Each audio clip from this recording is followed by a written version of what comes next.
Hello everybody, welcome to game week 12 live on this Saturday afternoon. Hope you're well. The date in our world is Saturday, November the 3rd, 2001. Cheers, Slancher, Andy Martin, FPL Tactician, Dave, Simple Goal, James Alapan. Thank you very much guys, continuing to produce what you are doing. And obviously big thanks to my man Chris, FPL Captain. Give that man a follow at the top on the graphics. Straight away you might see something new. The upcoming fixtures graphic bottom right has been updated. Keep an eye on that. We've managed to find a way to add the double for Villa and Southampton. That's the only one that we've put in there at the moment. So Villa, Southampton, as we know, have a double game week in game week 15. That's the only one that we've added at the moment, because it's the only one that, as far as we're concerned, is absolutely confirmed. We'll obviously find out about the potential of a Liverpool-Tottenham double on tomorrow night's Championship Manager stream at 9:30 on the guys' YouTube channel.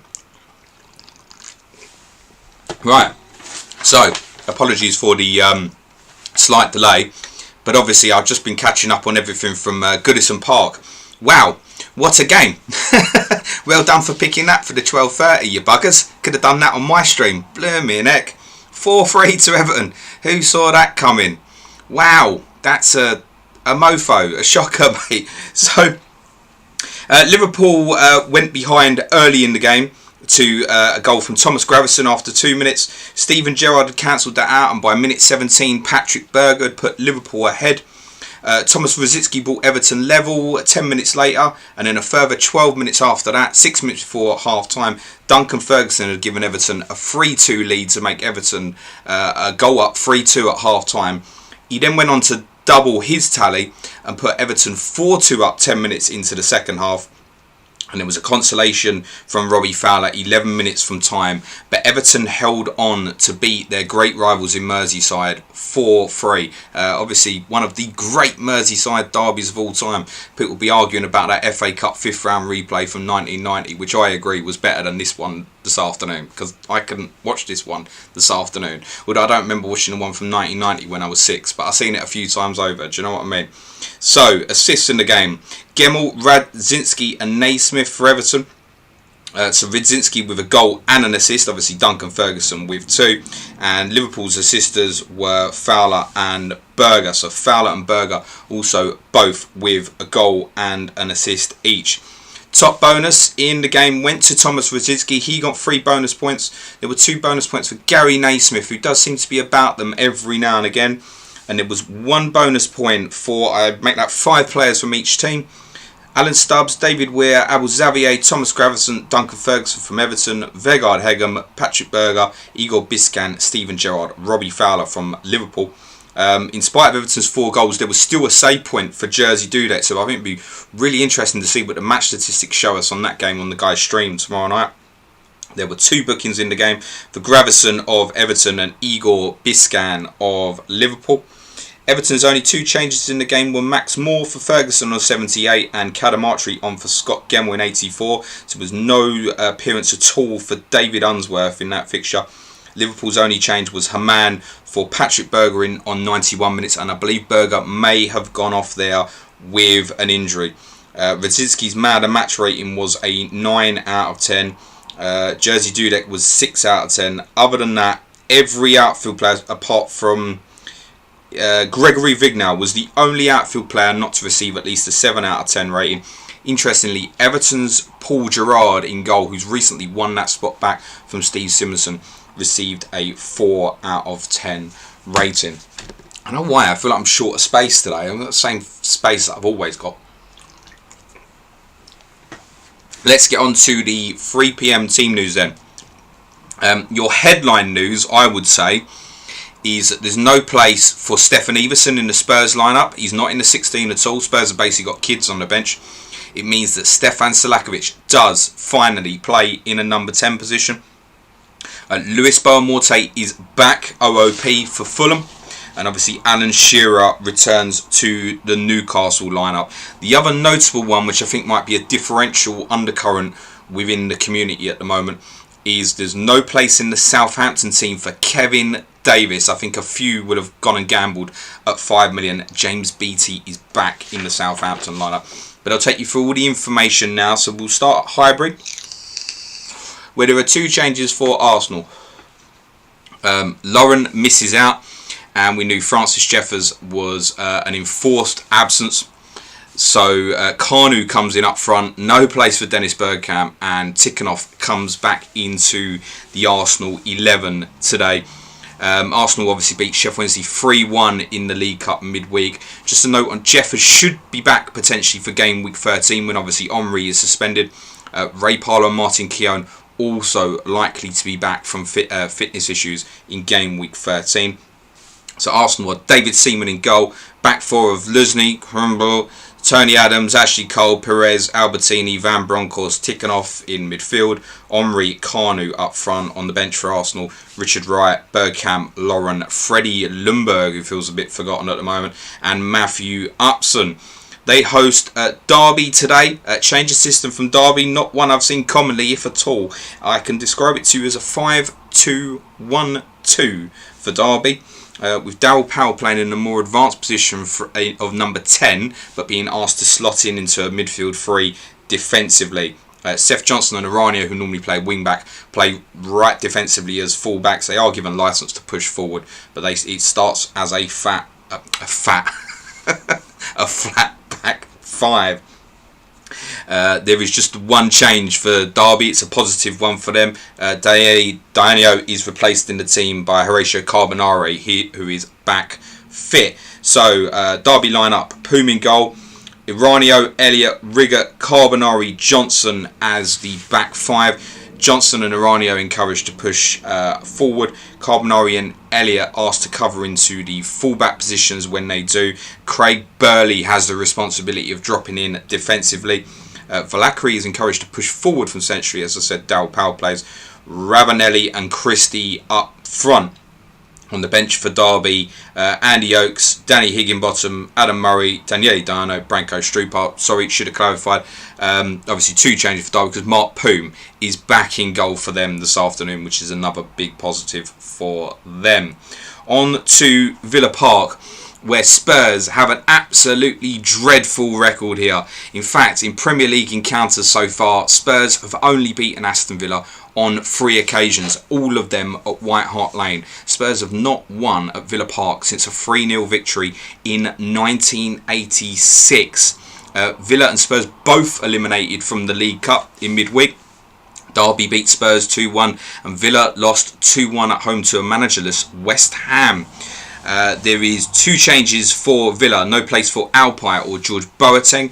Alan Wright and Ian Taylor come into that lineup. So it's Schmeichel in goal. Back 3 of Barry, Staunton, Melberg. Staunton allowed to step out from that back 3. Alan Wright and Stephen Carr play as offensive wing backs. Hadji, Merson and Taylor in midfield. Angel and Balaban as split forwards up front. On the bench for Villa, Peter Inkelman, Darius Vassell, Steve Soane, Hassan Kashlaw and Dion Dublin. Come you Spurs.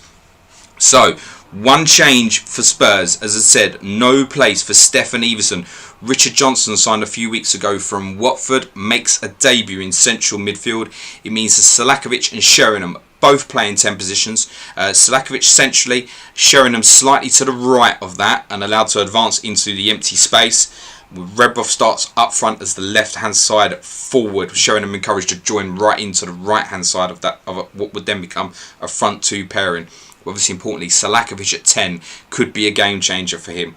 So it's Keller in goal, Perry, Bunjevich, King at centre half, Thatcher and Anderton as wing backs, Johnson and Poyet in central midfield, and then obviously Selakovic, Sheringham and Redbrough.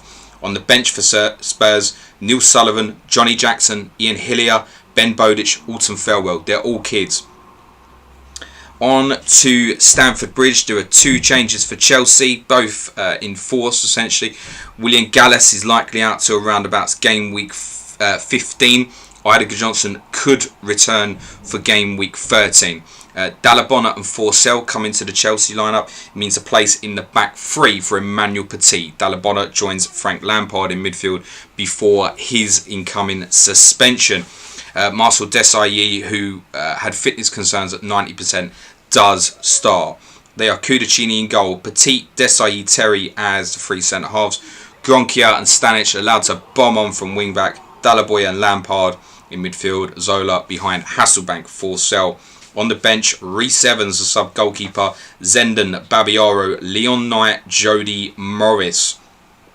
Blackburn go with the usual defensive formation. This time it's Marcus Bent who gets the nod up front. Corrado Grabby is only on the substitutes bench.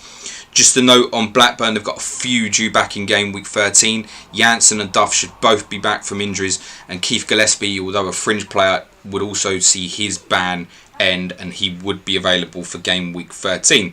If anybody's thinking of jumping on Jimmy Corbett, you might want to be careful of that. So it's Kelly in goal. The back 10 essentially is completely the same. It's Bjornaby, Berg, Short, Curtis, McAteer, Flitcroft, and 2 guy out of 3 holding midfielders. Alan Marn on the left, Jimmy Corbett on the right. It's Friedel, Dunn, Grabby, Grayson, and James Thomas on the bench for Blackburn. At Portman Road, 4 changes for Ipswich. Importantly, Maurizio Tirico is back in as one of them. Andy Marshall gets the nod in goal in place of the suspended Matteo Sereni. There's no place for Jermaine Wright. Matt Holland, Jim Magilton also in the lineup means no place for Martin Reusser or Marcus Stewart. Means that Finidi George goes back to an OOP position up front as one of 2 split forwards. Ipswich are Marshall, Horidison, Gardso, Bramble, Clapham and Tirico are the wing backs. It's Magilton, Holland and Kumas in midfield. Finidi and Pablo as split forwards. On the bench, it's Brannigan, Stewart, Reusser, Armstrong and Makin. For Fulham, 2 changes. One enforced defensively as Alan Gomo is out injured. He could be back for game week 13. And Fulham also have a number of players due back in game week 13. Zach Knight, who's a fringe player, is also available. Steve Marley's suspension will also end. And Steve Finnan, injury-wise, could be back for game week 13, which would put him in line for a first appearance of the season, I believe. He's had a longer-term injury. So Andy Melville comes in at centre-half. Bjarni Goldbeck is in on the right midfield. Means Stoicer's on the left. Bar Morte goes back in up front in place of Barry Howells. Lewis Sahar stays in that Fulham lineup. It's Van der Sar, Corrigan, Melville, Wadu, Harley, Goldbeck, Malbronk, Collins, Stoicers, Sahar, Morte as usual. 4-4-2 for Fulham. Stoicers, Malbronk, Goldbeck all encouraged to push forward. On the bench, Taylor, Hales, Makanesby, Callum Willock and Sylvan Legvinsky is back on the Fulham bench. On to the Riverside. Listen, it's Saturday afternoon. I'm going to try and be a little bit more PC, okay? Mofos. Middlesbrough, unchanged. Crossley, Stockdale, Southgate, Eggyog, Fester, Johnston, Ince, Greening, Gordon, Rickard and Boxic. On the bench, Schwarzer, Ocon, Pearce, Summerbell, Windass. Noel Whelan does not make the bench. He was about 90% fitness. Middlesbrough had a great win in midweek, beating Burnley 5-1 in the League Cup. They host Sunderland today. This fixture was 0-0 last season, but it's obviously an important one for T. It's the T Weir derby, essentially. YA. One change for Sunderland, no place for Burn House. And he's replaced at right back for George McCartney, who's not one of the Beatles, I can assure you. It's Sorensen in goal, McCartney, Craddock, Tome, Gray, Till, McCann, Schwartz, Archer, Leslanders and Phillips. Ashdown on the bench with Varga, Haas is a sub, Bart Williams and Paul Mayo.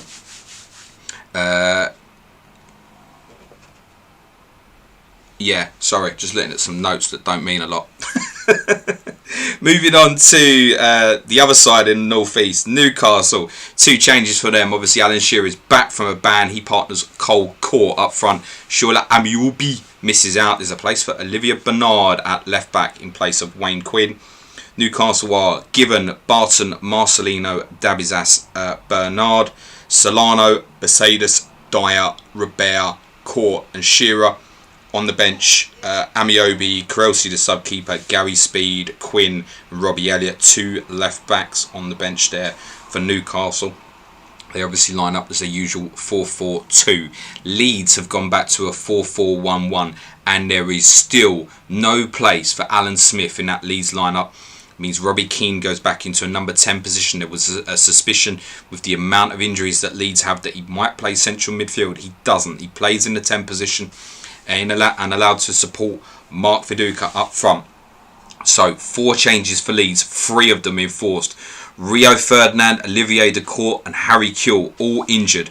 Kewell could be back for game week 13, the other 2 more likely to be game week 14. Alan Mabry is also not in the Leeds 11. In come Michael Dewberry, not Jonathan Woodgate. Eric Bakker is back, David Batty and Stephen McPhail. It's Martin in goal.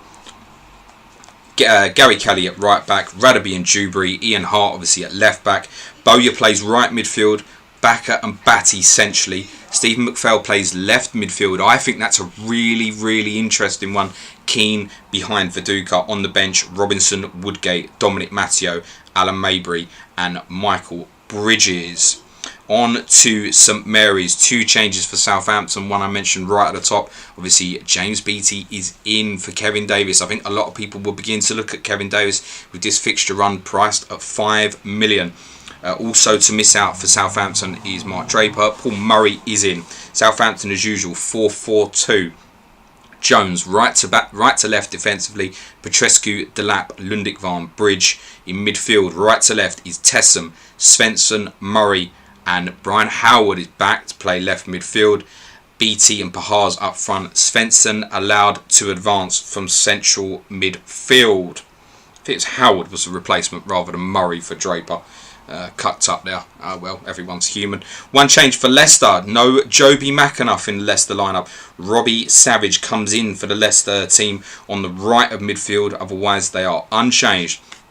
So they are Ian Walker in goal, Rowett Elliott, Taggart, Delaney. Taggart is centre half, Delaney left back. Savage right midfield.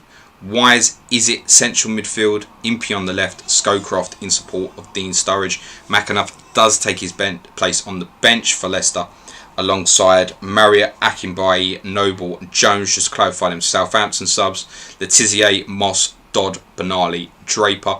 Finally at Upton Park, there are 3 changes for West Ham. Hutchison and Canute come back in as they had previously when they were rested for Michael Carrick and Jermaine Defoe respectively. Obviously, Paolo Di Canio is due to start a bat, and I think his is game week 13. I think the same for Michael Carrick. There is an interesting change at the back for managerless West Ham. Obviously, Glenn Roeder was sacked in midweek. Could it be that David Moyes steps in about 15 years ahead of time to save West Ham? What a shit club. So right back comes in Alistair Asher, a name I'm not familiar with. It means that Ian Breck in my heart goes into centre half and Thomas Repka plays at left back. So West Ham are James, Asher, Christian Daly, Breckin, Repka. Trevor Sinclair and Courtois, the wide players, really encouraged to get forward. Hutchison, Joe Cole also encouraged to push forward. Canute and Canio up front. On the bench, Hislop, Defoe, Carrick, Kitson and Adam Newton. There is one change to quite a settled Charlton lineup, who are their opponents at Upton Park today. And that is Sean Bartlett is back from a ban. He comes in place of Jonathan Johansson to partner Jason Yule up front. West Ham are Kylie, Young, Rufus, Shitu, Powell, Kinsella, Jensen, McAllister, Wilcox, Yule, Bartlett. On the bench, Roberts, Robinson, Johansson, Konchesky, Radestein, Kishi, Chef. Good timing, James. Well done. Sorry I was a bit late today, guys. Right. Good luck, everybody. Happy game week 12. Thanks for everybody for joining the chat. I can see my man FPL Captain is in there saying James Alapran is the MVP for the new stats, of which I will be able to confirm some of them to you. Bear with me a moment. So, ownership, and this is for just the top 300 kickoffs, by the way. We've kicked off at all 8 games in the 3 PM kickoffs. Fucking hell, James.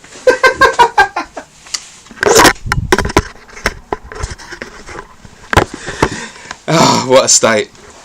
You might have seen one of my toys there. Oh, Jesus, what a state. People think I'm professional. I need to get a life, anybody who thinks that. So, yes, ownership into top 300. Ruud van Nistelrooy is 99% owned in the top 300. David Beckham and Solano also around about 65%. Steve Staunton and Alan Johnson now over 50% ownership. Dean Gordon just underneath 49%. David Seaman 41%. Laurent Blanc 41%. Ashley Cole 34%. And Thierry Henry 25%. So one of the things you'll see in the stats today, you'll see two tables. There's an overall ownership and a top 300 ownership, and you'll also see top captaincy for overall ownership and the top 300. You'll see that spinning around in the top right corner. Ruud van Nistelrooy's overall ownership remains 85%. I reckon we're probably at about 12% dead teams. that's where I reckon we're at. Van Nistelrooy, obviously the top goal scorer in the league with 8 league goals and quite a distance away in terms of FPL points so far this season as well. Captaincy, so 85% captain Van Nistelrooy in the top 300. The overall captaincy is 68%. I think that's low. Thierry Henry has 16% of the overall captaincy, 8% of the top 300. 4% of the top 300 have gone with Veron. There's also a little bit of ownership in the top captaincy in the top 300 for Beckham and Boxic. I would suggest the official account is stitching me up, but I'll retweet it anyway.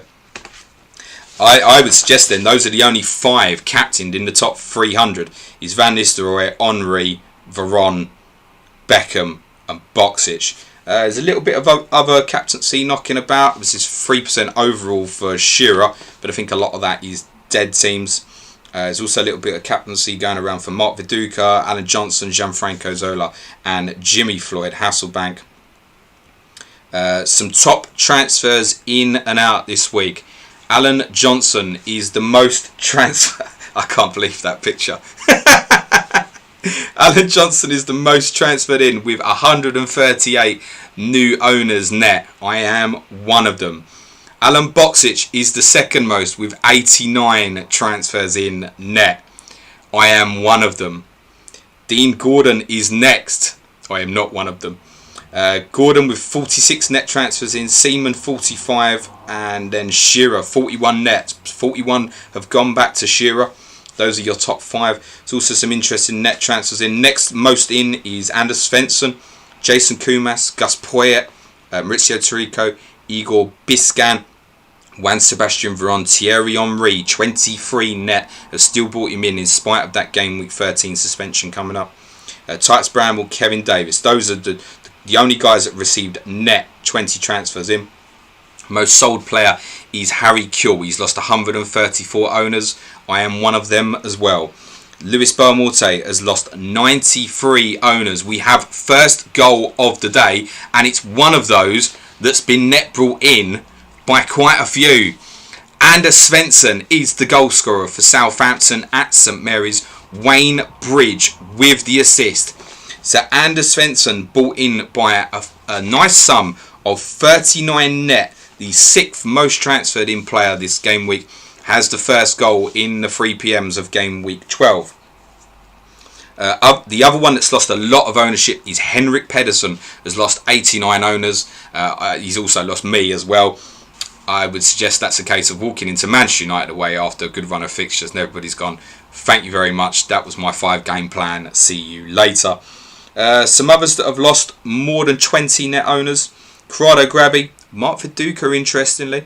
Rio Ferdinand's obviously injured. 33 net transfers out for Stefan Selakovic. I reckon they're sitting there a bit nervous at the moment. Goal at St James's Park. He's back from a ban and he's scored. Shearer.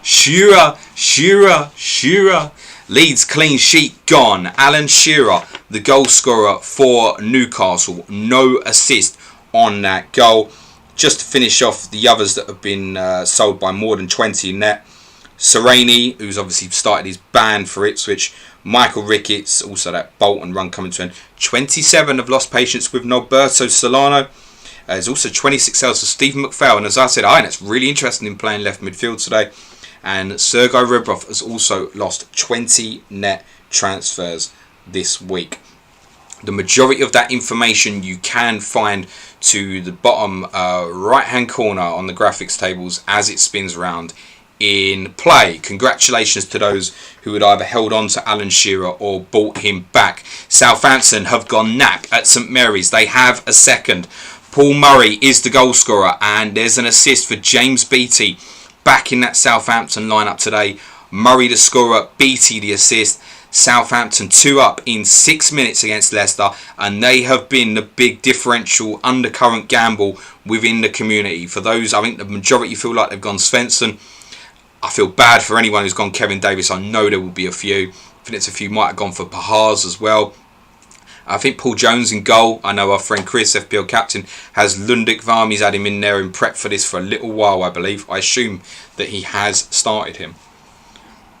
Oh, that's a nice exciting start, isn't it? So, me this week. Finished on 57 net in game week 11. It was a lot higher than it felt like it was while it was going on. So I was obviously pretty pleased with that. Took me up to mid 50 rank. Just before I do that, I'll give you the update on the goals, some of those goals. Leicester caught napping at a corner on Anders Svensson's goal. The lap took it short to Bridge, who advances along the byline into the box before picking out Svensson, who rifled home. Peter Taylor will be furious. He's a Leicester manager, if you're unaware. What start for Newcastle here? Robert's free kick hits the wall and the ball bounces back to Solano. He hits a lovely strike which Martin does well to keep out, but Shearer is rushing in on the rebound and finishes from 8 yards. Award the assist, man. Solano is part of my lineup. So yeah, decent rank, and I've decided not to sit on it. I'm -8, so I'm expecting red arrows from this because I don't think there's many hits bashing about, but I've made what I feel like is now almost like my wildcard team. So I've gone -8. I've removed Nikos Dabizas, I removed the injured Harry Kewell, and I moved Henrik Pedersen, and I've gone for Ashley Cole, Alan Johnston and Alan Boxic. Obviously all three of those start for me today. So my lineup today is 4-3-3. I have Casey Keller in goal. By default, I did not want to take a hit for a goalkeeper. Back four, I have Sylvestre Amblonc, Manchester United. Obviously now I have Ashley Cole of Arsenal, and Ian Hart has lost his clean sheet at St James's Park. In midfield, I now have some shit. I can barely even remember who I've got in midfield. Solano. Yeah, I've got Solano. I don't have Veron. I can't even, do you know what? I can barely remember. I'm going to have to look. It's so bad, my midfield. But I feel like that's the way to go. I genuinely can't remember. I've had a complete mind blank. Oh yeah, Johnson I bought. He's decent, isn't he? Alan Johnson. Norberto Solano and Finidi George. Up front, I am Van Nistelrooy captain, Thierry Henry and Alan Boxic. So all my 11 start. McAnuff would have been my first sub, who's on Leicester's bench. Penalty appeal turned down at Southampton. All happening here. Muzzy Izzet goes down under Brian Howard's challenge. It looks a penalty to me, although Izzet made the most of it. Andy D'Urso leans heavily towards that verdict and books Izzet for diving. That's following on the information of Southampton's second goal scored by Murray. Dreadful start for Leicester. Great forward play by Beattie. He gets on the end of Brian Howard's cross, nods it down for Paul Murray, and he volleys a fine finish home. Walker a bit out of position, so he stood no chance. Tim Flowers' ban, I believe, does end next game week. Let me check that. Yes, Tim Flowers' ban. Now, Walker had obviously taken his place ahead of the ban coming into place. I'll interrupt there. Goal at Highbury. Nwankwo Kanu is the goal scorer for Arsenal. Assist for Ashley Cole. Arsenal lead 1-0 at Derby. Kanu the goal scorer. Ashley Cole with the assist. Yeah, I just have an instinct that Flowers might actually get that spot back. It's one to keep an eye on. I don't suppose anybody's looking to buy either of them now, but one to watch. I think Flowers will probably prove to be the better of the two. Woodwork's been hit at the Riverside, mofos. Sunderland go very close to a surprise early lead here. Gary Till picks up the ball, heads towards goal and unleashes from 20 yards. Crossley is beaten, but the ball clips the post and goes wide. So close for Till there at the Riverside, mofos. How's everyone doing on the chat? Thanks for joining in on this Saturday afternoon. Looks like we've got a good crowd in. Goal at Villa Park. Casey Keller's clean sheet is gone. Unsurprisingly, as I mentioned at the top of the show, Spurs have an awful record at Villa Park. Mustafa Hadji is the Villa goal scorer. The assist goes to Bosco Balaban. Hadji the goal scorer, Balaban with the assist. Spurs behind and dropping down the table, as I expected. Yeah, I didn't feel to get another keeper in for the -12. It's ridiculous enforcing a hit when I know Keller's not keeping a clean sheet, but he might get a save point or something, end up with 3 pointers, and I could have moved to. I wouldn't have had the money to go to David Seaman, but I could have moved something else maybe. If I'd have gone that way, then Seaman's probably a 6-pointer, isn't it? So then I'm actually losing out on the hit. So I want to make that keeper change as a free transfer. I've used all the money in my bank. So the most likely one for me is Paul Jones, which I'll be a week late for. Our friend the Scout, he was having a big toss-up. Cut that. He was very indecisive about buying Jason Kumas or Igor Biscan. He's going to be pleased, my man. Jason Kumas has put Ipswich ahead against Fulham.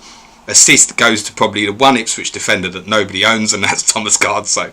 Jason Kumas with the goal. Thomas Gardso with the assist. Ipswich lead Fulham. 10 minutes gone at Portman Road. Ipswich obviously in the middle of at the start of three great home fixtures. I think it's Villa next, and then Southampton the final one. FPL JJ saying, up the Villa. You're right, James. No, I need another drink.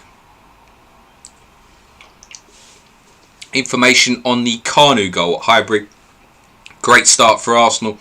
Ashley Cole picks up Riggett's headed clearance, takes a touch and then hits in a fine cross from deep. Kanu outjumps Steve Elliott to grab his first league goal of the season.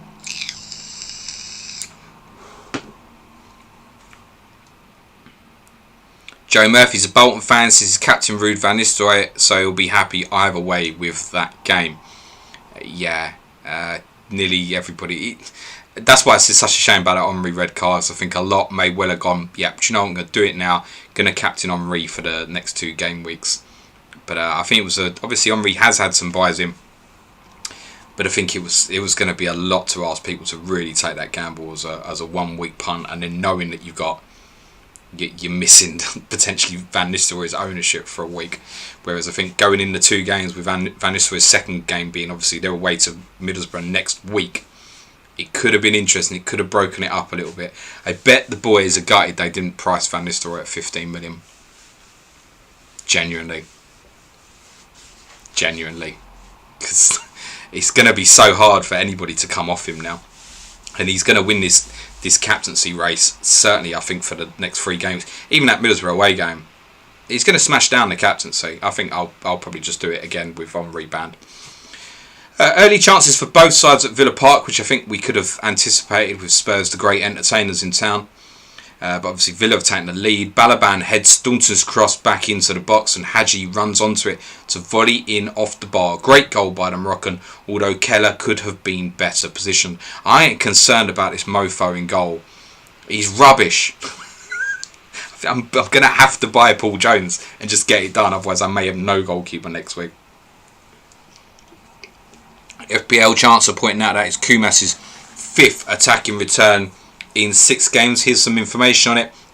What a start to his Ipswich career that Jason Kumas is having. Gardso does really well to hold off Collins and pick him out with a nice pass into the box, and Kumas digs out a sweet shot inside the box for his 5th attacking return in 6 games.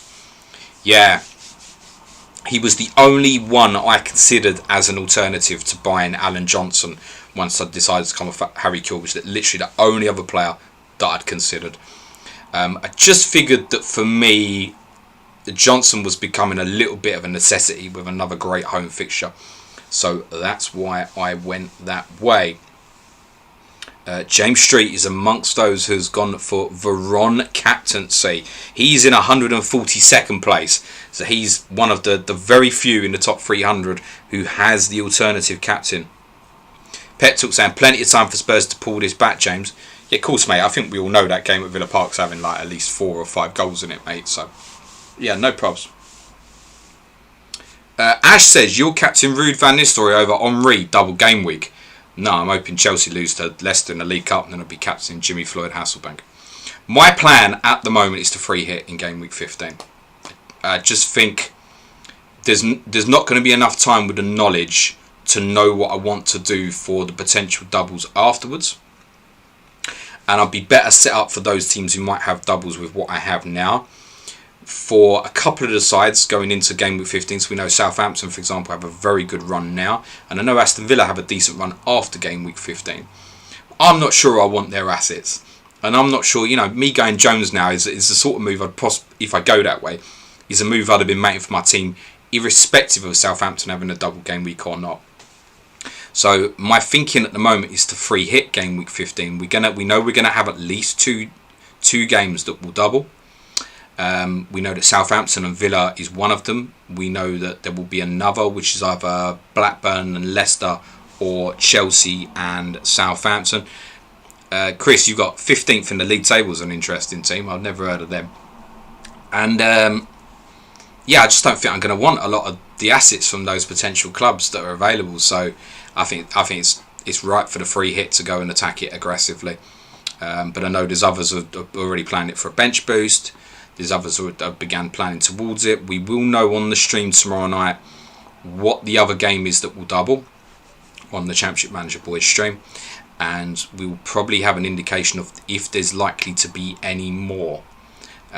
If there's 3 games that double, so 6 teams, I may reassess my stance on that. But at the moment, I'm thinking free hit 15. And with the way it's looking, obviously 22 was the one that kind of earmarked. I'll interrupt there because the second goal for Newcastle. Leeds on the road. It's abysmal. Christian Besaidis has scored for Newcastle and Olivier Bernard with the assist. Newcastle leads 2-0. Besaidis the scorer. I think there's a little undercurrent of differential owners for Besaidis. 22, you're going to potentially need some cover, but it looks to me at the moment that a lot of where I have the ownership now, so the likes of Man United, for example, they're going to play in 22. So I think it might just be one that even if I'm short of players, I go, yeah, that will do. I feel there's going to be more benefit in being aggressive in 15 than covering 22. That's how I feel at the moment. But this isn't me saying FPL, this is what I advise as the best strategy. This is what's best for me. In this game, absolutely play it however you want to play it. That's just me letting you know what my current intention is. Information on the Besaidis goal. Newcastle's great start gets even better. Great play down the left by Olivier Bernard, who beats Lee Bowyer and Kelly before squaring for Besaidis, who calls a delightful finish past Nigel Martin. 18 minutes gone at St James's Park. We are coming up to the 20-minute mark in the 3 o'clock. So obviously remember, Everton beat Liverpool 4-3 in the lunchtime game. Arsenal lead Derby, Villa lead Spurs, Ipswich lead Fulham, and Newcastle and Southampton both have 2-0 leads. None of the away sides have scored yet in the 3 o'clockers. I did mention in the team news, but for those joining late, you might see, and it's just come off the screen now, but the fixture tracker, Chris has adjusted it slightly in terms of how it's set out in terms of the team's next 4 fixtures. So you'll see when it comes back round and you see Aston Villa or Southampton, you'll see that we've marked their double in for game week 15. So obviously uppercase stands for home, lowercase stands for away, and we've just put the two teams together and separated them by a plus.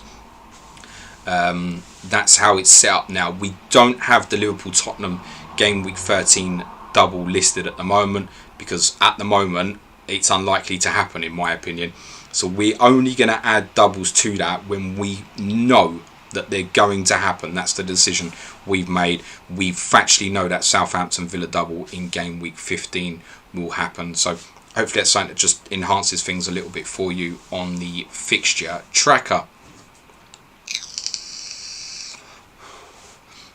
Brian Yule's in my position. As I have Sereni as my other keeper, I just hope for a miracle in Keller's form. Yeah, well the thing is as well, I suppose go to Newcastle next week. I mean, I really want to be playing Keller in that fixture. Newcastle home and away, a little bit like Leeds, two different beasts. Goal at the Riverside. Paul Ince is the goal scorer. Assist for Nunn. That's Nunn's 92nd of the season. Paul Ince with the goal for Middlesbrough. Assist for Nunn. I don't know if that number's correct or not, but it sounds like a reasonable estimate. Willie backs in. Afternoon all. 2 transfers this week. Cole and Kumas. Hashtag justified. Well done, mate. Ryan went with Henri captain. Overall 60 something. I said there's another one. So I think we found our 2 owners in the top 300 that haven't captained Ruud van Nistelrooy.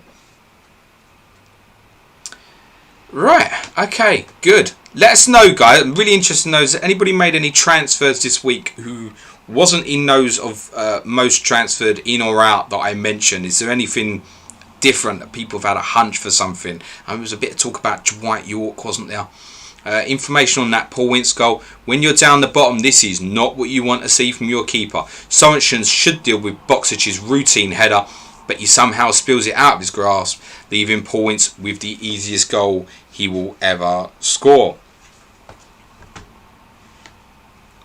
Joel Stout summing it up. Useless goal. Cal has 22 minutes and his patience is done. Absolutely anything would be nice, lads.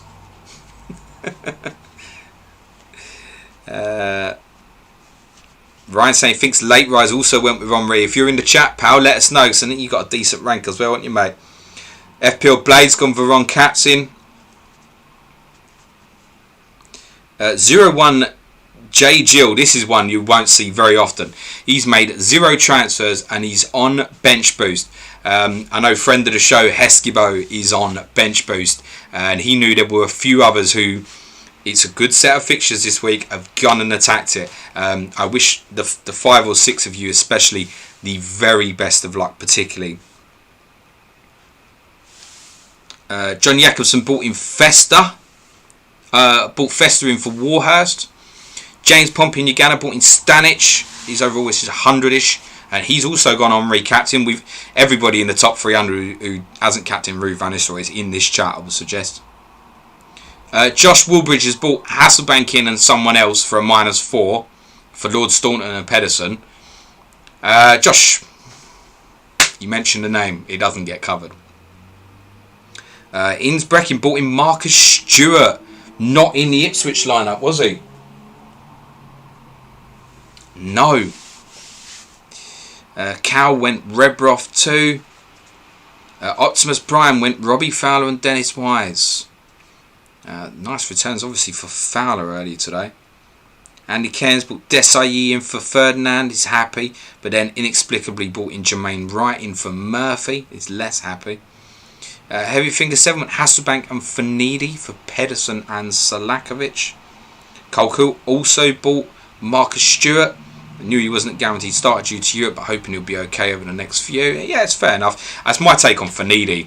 Just start him in their home games. I know he's going to miss a few. I've got the bench to cover it. My other subs today, just to clarify, Klaus Jensen of Charlton and Richard Rufus of Charlton. Nis Godfrey went Saharin for Grabby. Ramble in Fowler and Hasselbank. FPL Ferrell is 221 overall. Says he's got the triple captaincy on Dwight York. Friend of the show, Drum UK, I know, has got triple captaincy on Alan Boxic. Ryan kept Milchot just for this game, and he has a no-show, and we have Petit playing at centre-back. Yeah, it happens.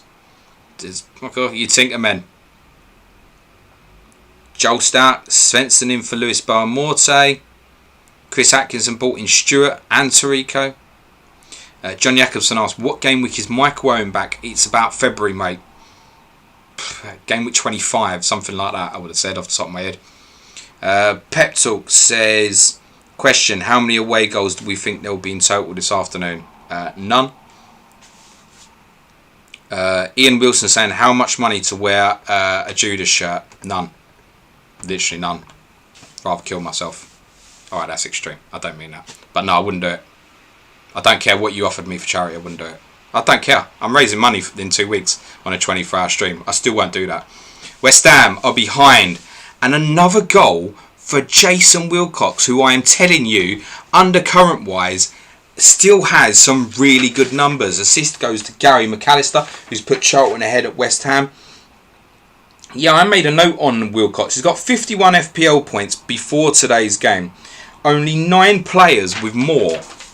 And yet, every time I say, oh, has everyone still got Wilcox? Everybody in the chat's laughing, going, no, obviously not. They have Blackburn Rovers at home next game week, Charlton.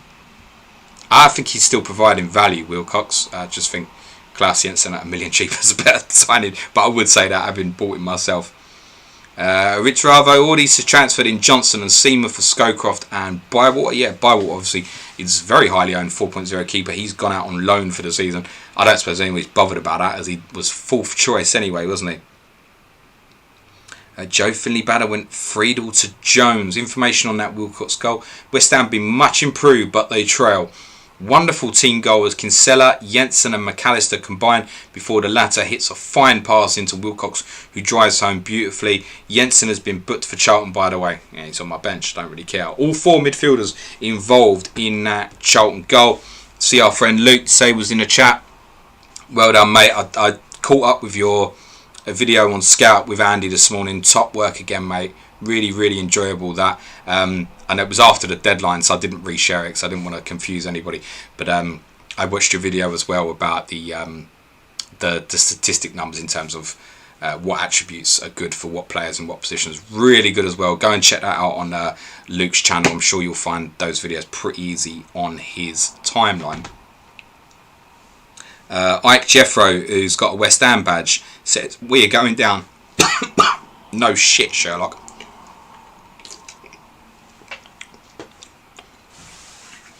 Substitution to tell you about St Mary's. Southampton manager Stuart Gray obviously doesn't subscribe to the old if it ain't broke don't fix it mantra. He brings off Joe Tessem for Matt Letizia. The Norwegian had been playing quite well, I thought. Well, welcome to Championship Manager 0102. Heavy Finger 7. Spare a moment for Suj on this West Ham version. He had a very good week last game. We got 60 odd. Clean sheet Wipeout, he's in the chat, says was always coming at West Ham today.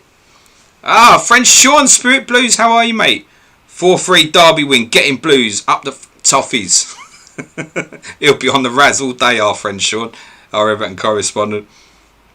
FBL Blade, Jason Newell, where you at? Tomo, he's unperforming, mate, because you bought him.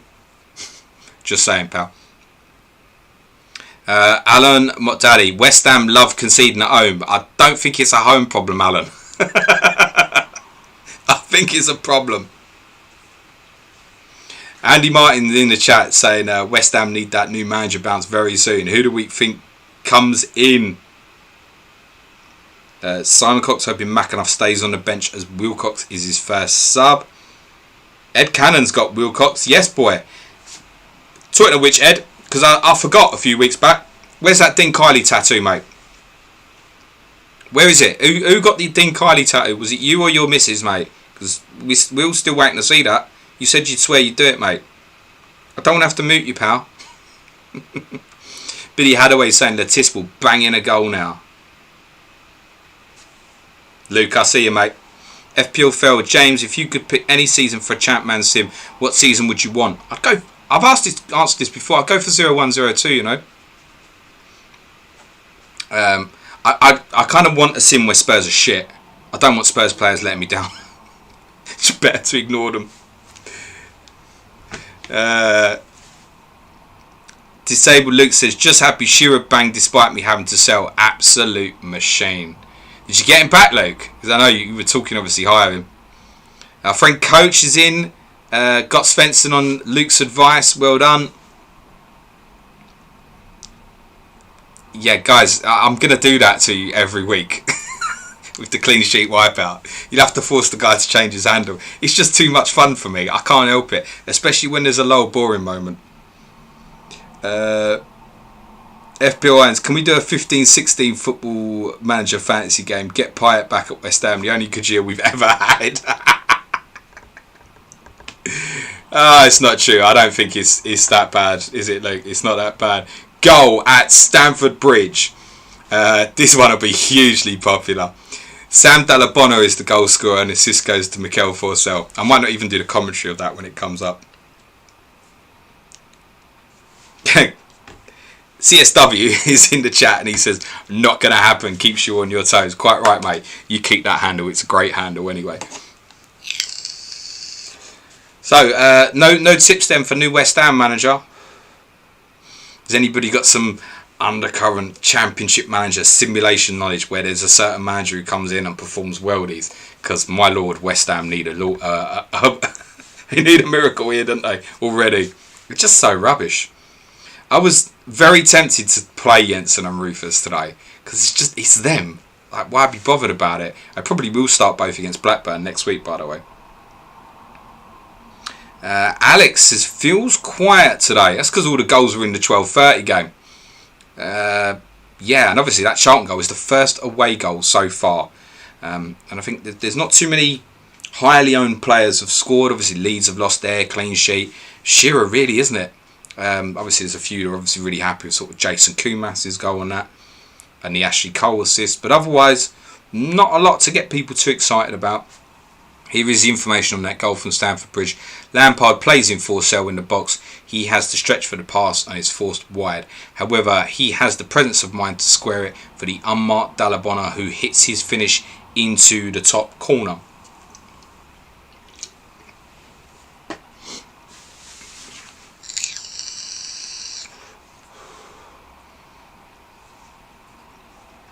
Gary Robinson, my United correspondent, is telling Clean Sheet Wipeout to change his name to Van Nistelrooy Red.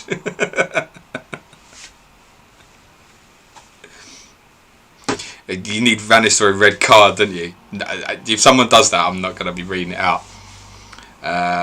Substitution at Portman Road. Matt Holland is playing today despite not being fully fit. Ipswich look like they paid the price for their gamble. He has suffered a recurrence of his shoulder injury and is coming off to be replaced by Martin Reuther. I don't think there's too many have gambled on Matt Holland, but I suspect that because of the Harry Kewell injury, someone out there has probably walked straight into that from one injury to another. I think that's the only circumstance where I can really see that anybody would have bought Matt Holland specifically this game week, because I think you would have gone in other areas personally. Paul Ronner says, get the lads to take control of West Ham and see if they can be saved. Don't think anyone can save them. Rob Peter, goal in every game already. Those who backed goal in each half are looking good for a win. Are you opening a book now, Rob? Rob, bless him. So me and Rob's the scout. So every week we have a battle in the community. What am I, 7-4 up, Rob? I think. In terms of pick a player, and you can't pick a player that's been chosen before in terms of who will be the highest scorer in the game week. So it was Rob's pick to choose first this morning, and he went for Giggs, and I went for Adam Boxic, and he just messaged me straight back afterwards, and he went, "No one picked Boxic." I'm like, "No." So 2 weeks in a row, I've nicked his pick. Josh Woolbridge saying, my both teams to score bet not looking good so far. Only 0 out of 8 at the moment. Who's opening the book here, guys? I'm interested. Billy Hadaway, still 8 clean sheets after 30 minutes. Must be a record. It probably is. FPL Alliance. Only one team doesn't have a home goal so far. Guess who? You Muppets. Paul Tinkler. That comment doesn't get covered, mate. James, pumping Uganda literally everywhere. Players returning from injury. Disabled called that weeks ago. If you guys aren't watching the content that Luke is putting out there, you can't win this game. That's my opinion. Also, you've got to watch the boys stream on Sunday night at 9:30. You've got to get yourself on the Wolfpack Boys their pod. You've got to get on Dougal's pod. You haven't got to be on this streams to win this game. This stream is not going to teach you how to win this game. It's just the banter that gets you through it. But yeah, I think Luke especially is really, really helping people out at the moment in terms of the insight he's giving. It's not just opinionated, it's based on proper research. So well done, that man. Nish goal at Highbury.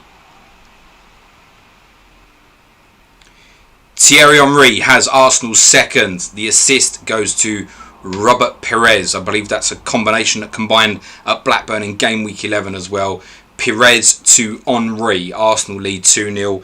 Thierry Henry has Arsenal's second.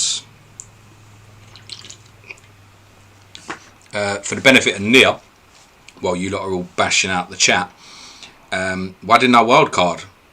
What, free transfers? There's nothing else I really want to do. I might roll next game week.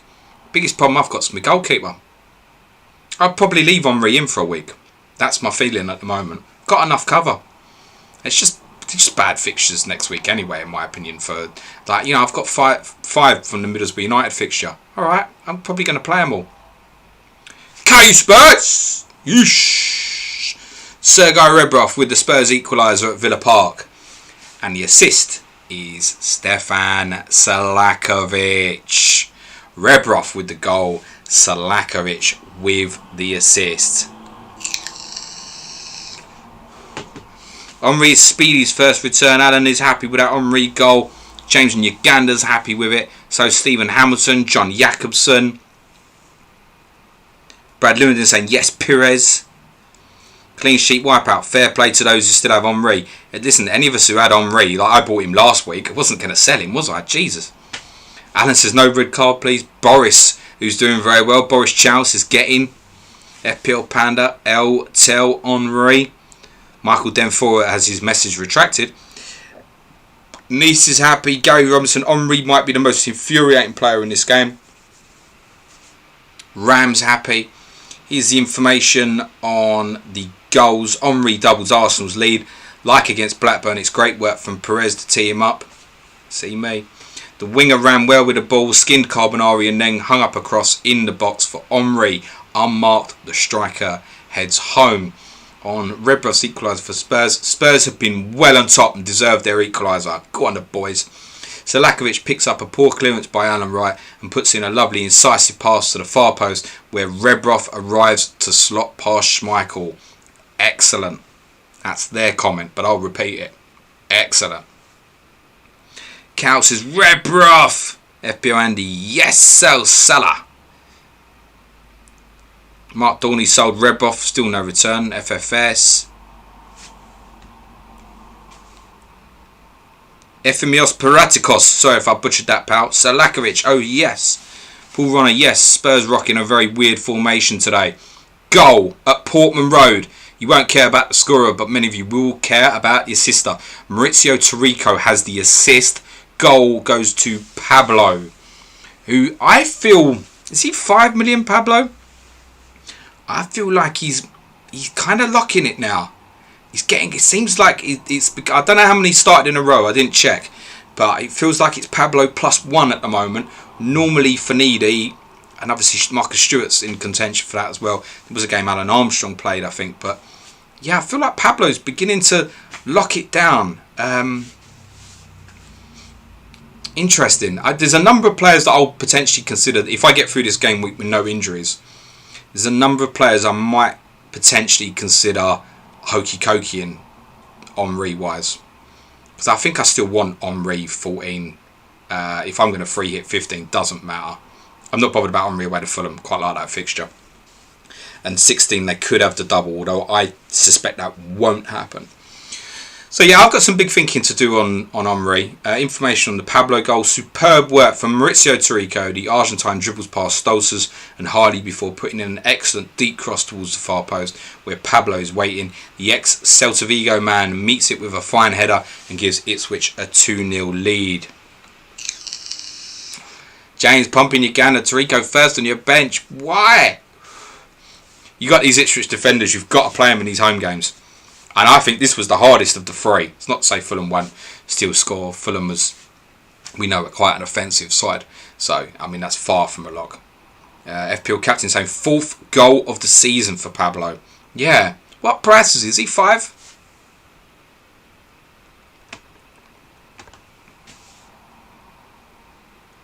Ian Wilson says, I can wear a certain shirt and get to relive Amsterdam for the first time. No. I tell you what I can tell you. I watched the game back last night and it's the first time I've ever watched it back. I know you guys won't believe me. It was a year to the day yesterday and Spurs replayed the game on their site last night. It's the first time I watched the whole game back.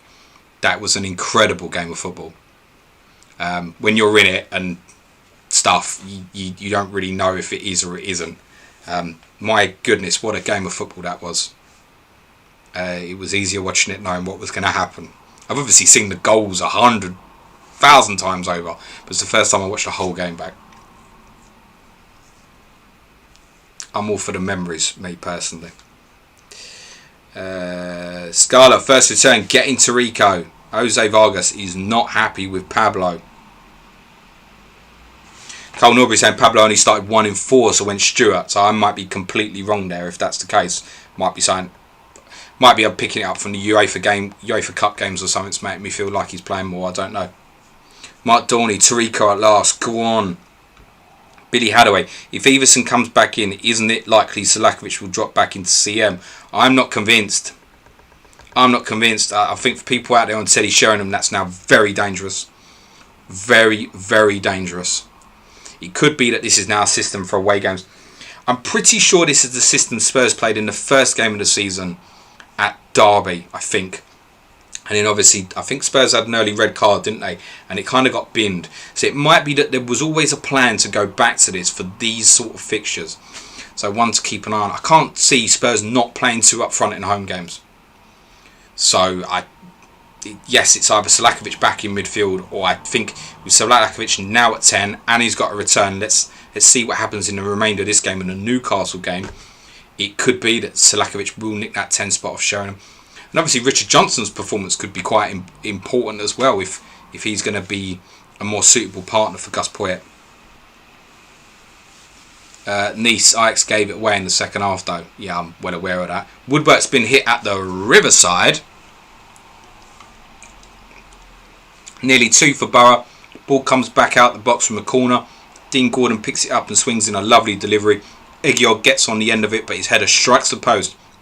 Emerson Tome has just been booked for Sunderland. I was just wondering why it's still goalless at Old Trafford. I don't play till 5:30 today. I was thinking, why haven't United scored?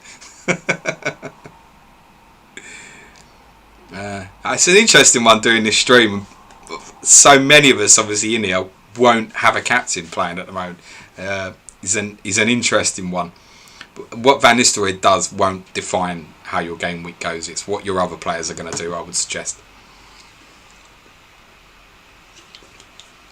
Certainly for the guys at the top, as you've seen from the captaincy numbers, 99% in the top 300. I mean, so what's that? 4 people in the top 300 have not captained Ruud Van Nistelrooy. It's mad. So it doesn't really matter, does it? Heavy Finger 7 says, this is an important one I cover. I was going to cover it at half time, but we need it, so I'll cover it now. Says James, ready for back-to-back Tuesday, Wednesday streams for the first of game week? No. The guys, I hope they don't mind me saying this, I don't think they will.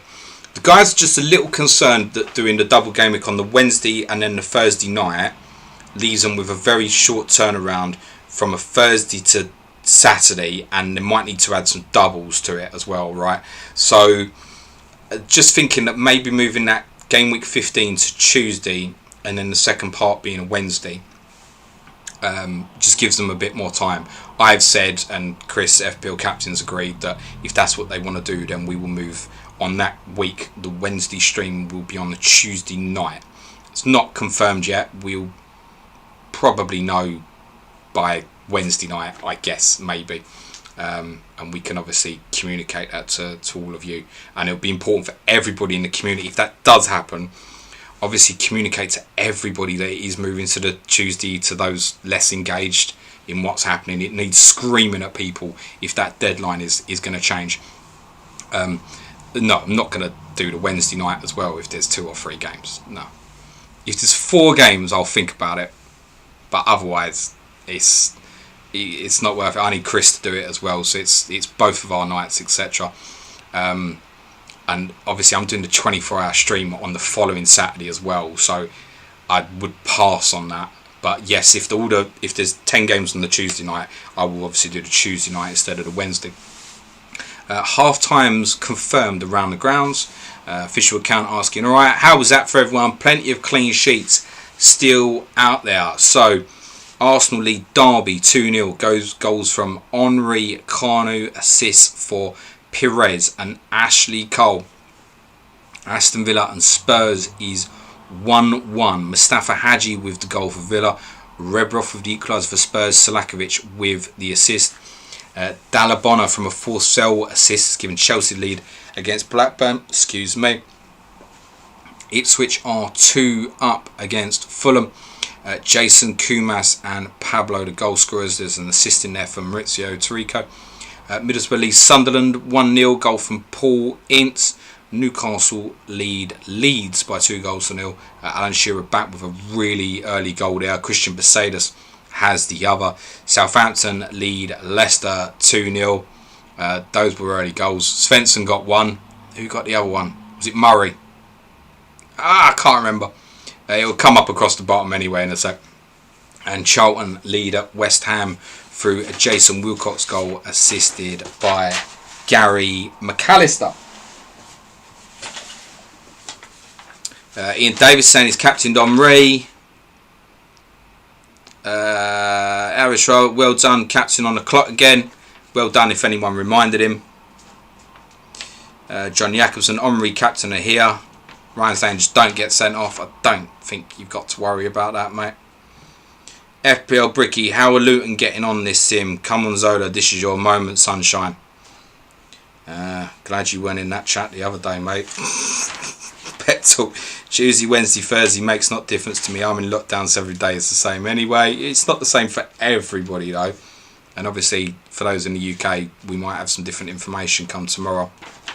Whether rightly or wrongly is not for me to comment on. Andy Cairns feels like it could be worse with an early deadline than less time between end of game and start of the next. No, you've got to think about the game makers. Simple as that. FPL chance at the least manic first half of some time. Yeah, I wouldn't argue that. Joe Finley Badder, Mustafa Hadji, Moroccan legend, currently assistant manager of the national team. Didn't know that, mate. Alan Moddaddy saying, wonder if this is a sign of things to come in terms of the lack of goals first half. Stephen Hamilton, did you see the non-rude owners league, James? Yes, I did. On one page it was like you could fit in everybody was in the top 1,000 or something. Yes, I did see it. Andy Cairns, I see some didn't even see the Liverpool team league this week, so not sure an early deadline will be seen. That's why we need to scream about it, Andy. Come on, man, get on board. Ian Davis, best Spurs game Villa FA Cup final. What?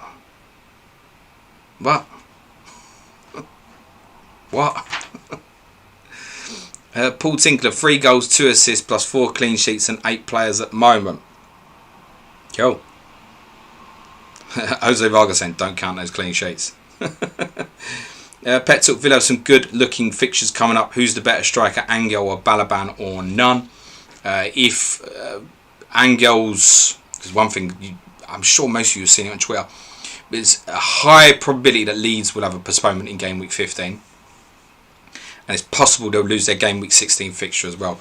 If Kjell, Viduka and one more have called up to Australia's World Cup qualifiers, which will be against South American opposition. Now if Angel's Colombia he's one of those sides, then I can't advise you really to go for Angel, because he's also then going to miss those game weeks. But if it's not Colombia, then Angel of the two. Wait and see. I don't know if the guys will have the information on how that's going to go on their stream tomorrow night, because obviously in the simulation following this game week there is an international break.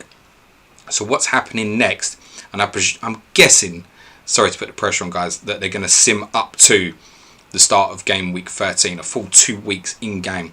So they'll sim the League Cup third round, which is actually the midweek following these fixtures, and then following that is the international fixtures. So in terms of Australia, who they're playing, which South American side it is, what the lineup is for the League Cup, in terms of who goes through, we're going to have some more information. That stream tomorrow night, I know I say it every week, say it's essential viewing, but this week it really is. Gravy Dave, James, what's your favourite retro shirt? I'd have to say Spurs 61, wouldn't I? Not that I own one actually, which is an abysmal admission. Stephen Hammett, yours truly at the top of it. That would be the non-rude league, would it? FPL Hitman, got Shearing for Duca, so far so good. Andrew Martin's in the chat saying, yes we will, James, we will have all the news. 9:30 tomorrow night on the Championship Manager YouTube channel. That time I opened another beer actually. Didn't give my mate Steph at Beer Nuts a plug, did I? Cheers, boys.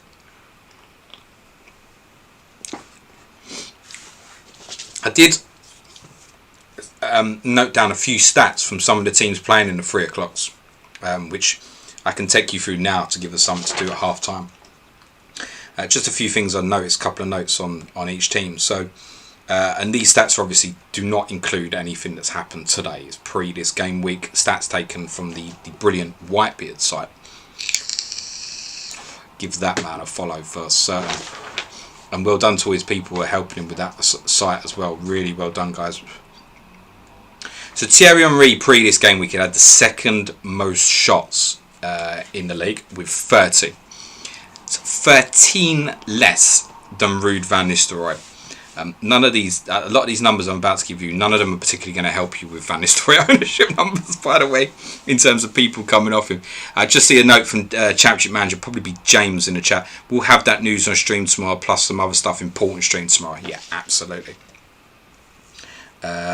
Andy Martin saying, and there is so much news. Champions League results, League Cup results, international roundups, Champions League draw, more chances. Of course, we find out if the Tottenham-Liverpool double is on for 13 or not as well. Obviously, if Liverpool beat Rangers, it is definitely off. Essentially, Liverpool are point clear of final, I believe. Liverpool host Rangers and final host Real Madrid, I think, is how that finishes.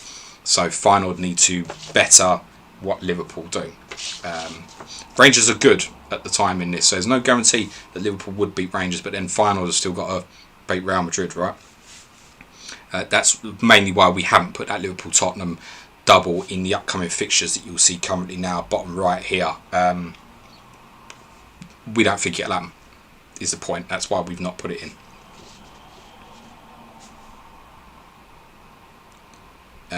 Anyway, yeah, some of them stats was going through.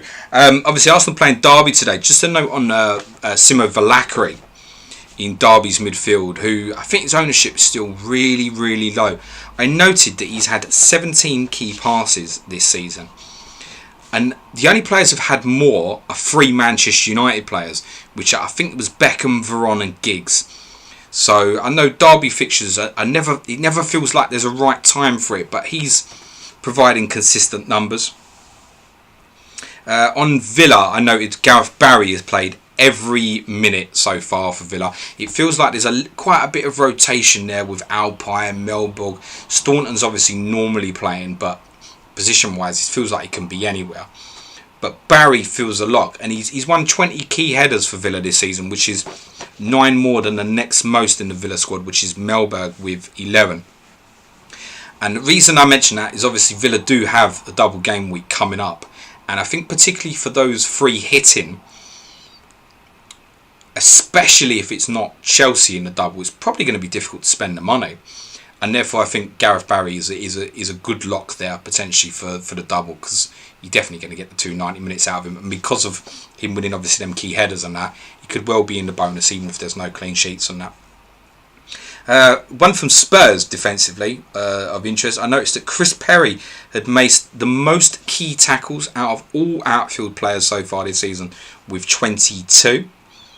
One thing I noted on Chelsea, I think it's another important one for the double. I can say now, if I free it in 15 and Chelsea got a double, I'll definitely have Carlo Cudicini in goal, because he's the only one I trust to play 2 games.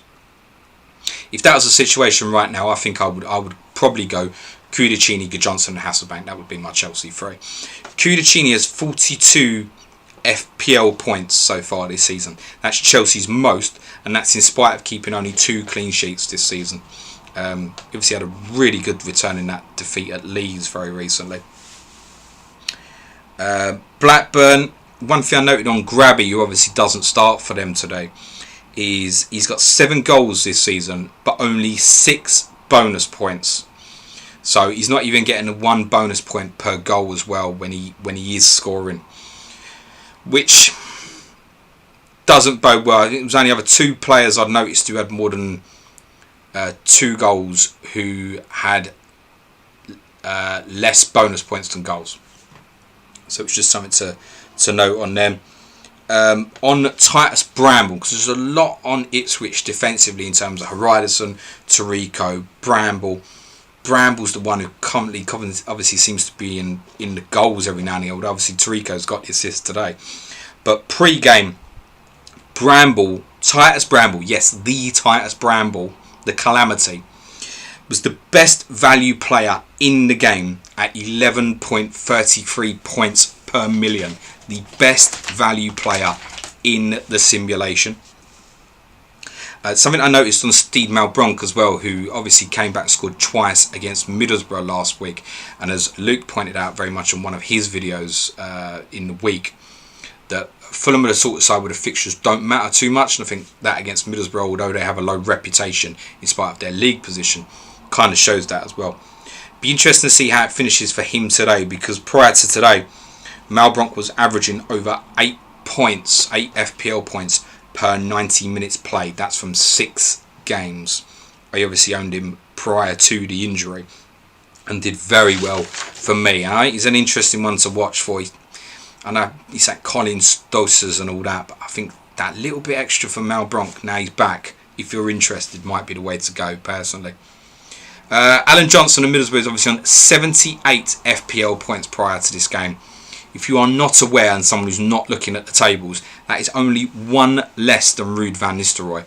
To give that perspective as well, that's 14 more than David Beckham, who had the 3rd highest total. On Sunderland, one of the things that I did note out, and this might be an interesting one for the doubles, Lilian Leslandes has the 2nd most headers won in the game, with 108.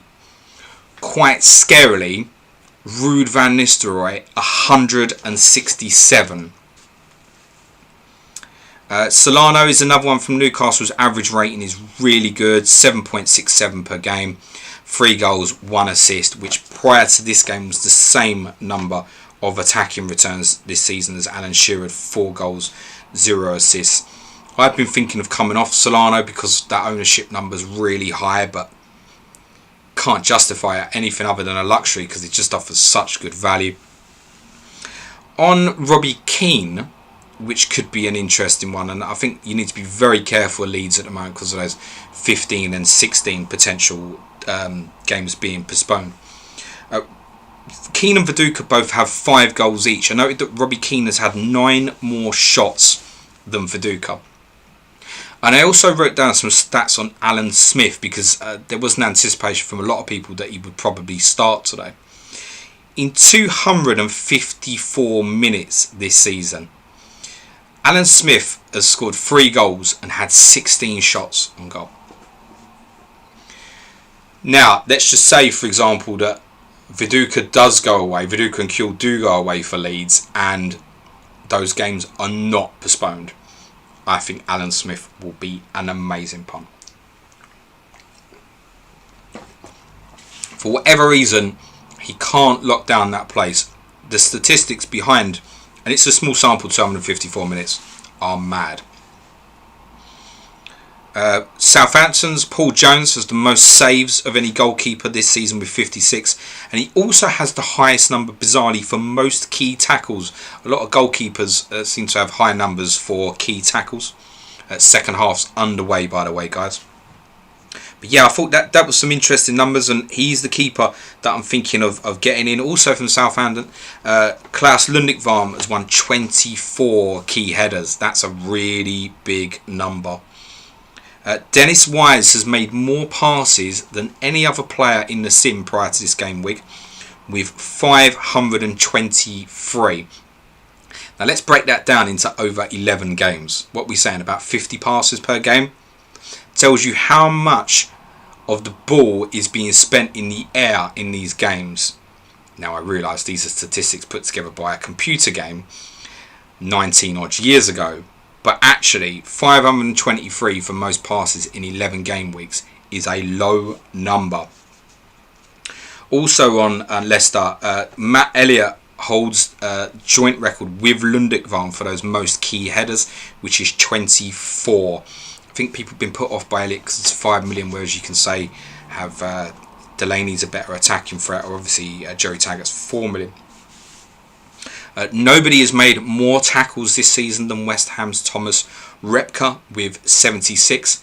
That's also because they have to defend so much. And the Jason Wilcox stat I obviously gave you earlier was that he had 51 FPL points prior to this game week. Only 9 players had more. By the end of this game week, it will be less than 9 by the looks of it. So just some shit to take you through half time. If anybody's got any particular features they want me to do on half times of games, I'm more than happy to. Suggestions not in here, probably better on Twitter, and I'll take any suggestion seriously unless it mentions someone who wears 23 for Arsenal. Right, so back underway, second halves. We are 2 minutes in, no goals as yet. The official account saying the second half is underway. If I could grant you one wish for the second half, what would it be? Just to be clear, I can't grant wishes. Andrew Martin's trying to defend his game. 13 goals in first half is decent in my opinion. Soccer Saturday normally has 7 in 5 games. No probs, Ram. All those stats I've nicked off Whitebeard's site, so if they're incorrect, blame him. But no, definitely get onto Whitebeard's page. Absolutely brilliant. I know there's a lot of people working behind the scenes on that site to keep it up to date and that as well. So really well done to anybody involved in that project. FPL1 saying Jorginho would have 4,839,494 passes, and I missed the 9-3 off the end as well. Substitution to tell you about Upton Park. West Ham have been well on top here, and Charlton looked to change things a little. Luke Young has struggled against Courtois, and he's replaced by Radostin Kisishev early in the second half. Obviously, Luke Young had the concussion injury that led to that incredible late stoppage in the game against Leicester at the Valley in game week 11. Blenny Blanco, top man that fella, met him at our Manchester live show. Used to clean Matt Elliott's boots when I was a YTS at Oxford United. It was the shine of them that took him to the dizzy heights of the Prem. The shining of what took him to them heights, mate? FPL Badger says, you reckon teams that sack their manager will ever get a new manager bounce? I wouldn't have a clue. That's definitely one for Luke. One of the things I did pick up obviously from his videos, what he was saying about Chelsea, something to really watch out on. Is obviously they're winning today, but they're potentially one really bad result away from sacking Claudio Ranieri. And obviously a new manager can come in and go, well, I'm a 4-4-2 manager, and it could bring people back into play that are off our radar at the moment. The one Luke mentioned, for example, is Budovine Zender. Now that's obviously, it's completely dependent on whoever takes that managerial job. Mark Dorney's just put Ipswich clean sheet. I don't know if you're tempting it, mate, or looking to curse it. Josh Woodbridge needs the miracle Boamorte goal, and yes, it would be a miracle at this stage. Billy Hadaway says we've come to expect madness every week. Graham Sean, it's you idiots that voted Everton Liverpool in the 12:30 game, isn't it? I think it was the right choice, by the way. Graham Sean says, wish for a Scowcroft hat-trick. Something from Boxic wouldn't go amiss either. Yeah, I really could do with one of them Middlesbrough players returning. Particularly Boxic over Johnson would be preferable for me. Woodwork has been hit at St James's Park. Solano sends the ball into the box and Cole Court hits a lovely volley that grazes the post and goes behind. Newcastle well on top here. Leeds struggles away from home. Looks set to continue unless they can turn it around quickly. I also seen a number of people simming Newcastle v Leeds matches this game week, and it was quite widely held that Leeds performed very, very well at Newcastle. Now obviously there's 40 minutes to go yet, but it don't look like they're performing very well in this sim, and I wonder if there's huge influence there in terms of the injuries. Obviously Decor, and obviously especially Harry Kewell, but I wonder actually on that Rio Ferdinand injury as well. I know obviously they've been conceding goals in away games anyway, but you know, Rio Ferdinand, Michael Dewberry, let's look at this realistically for a moment. Pep Talk saying Luke Young playing with concussion, disgrace. Roblox Squad, is this on TV? Yeah mate, if you tune into channel 402 Sky Sports Premier League, you'll see. I'm just going to go live to Kirsty Gallagher and the team in a minute. Controversy at Villa Park.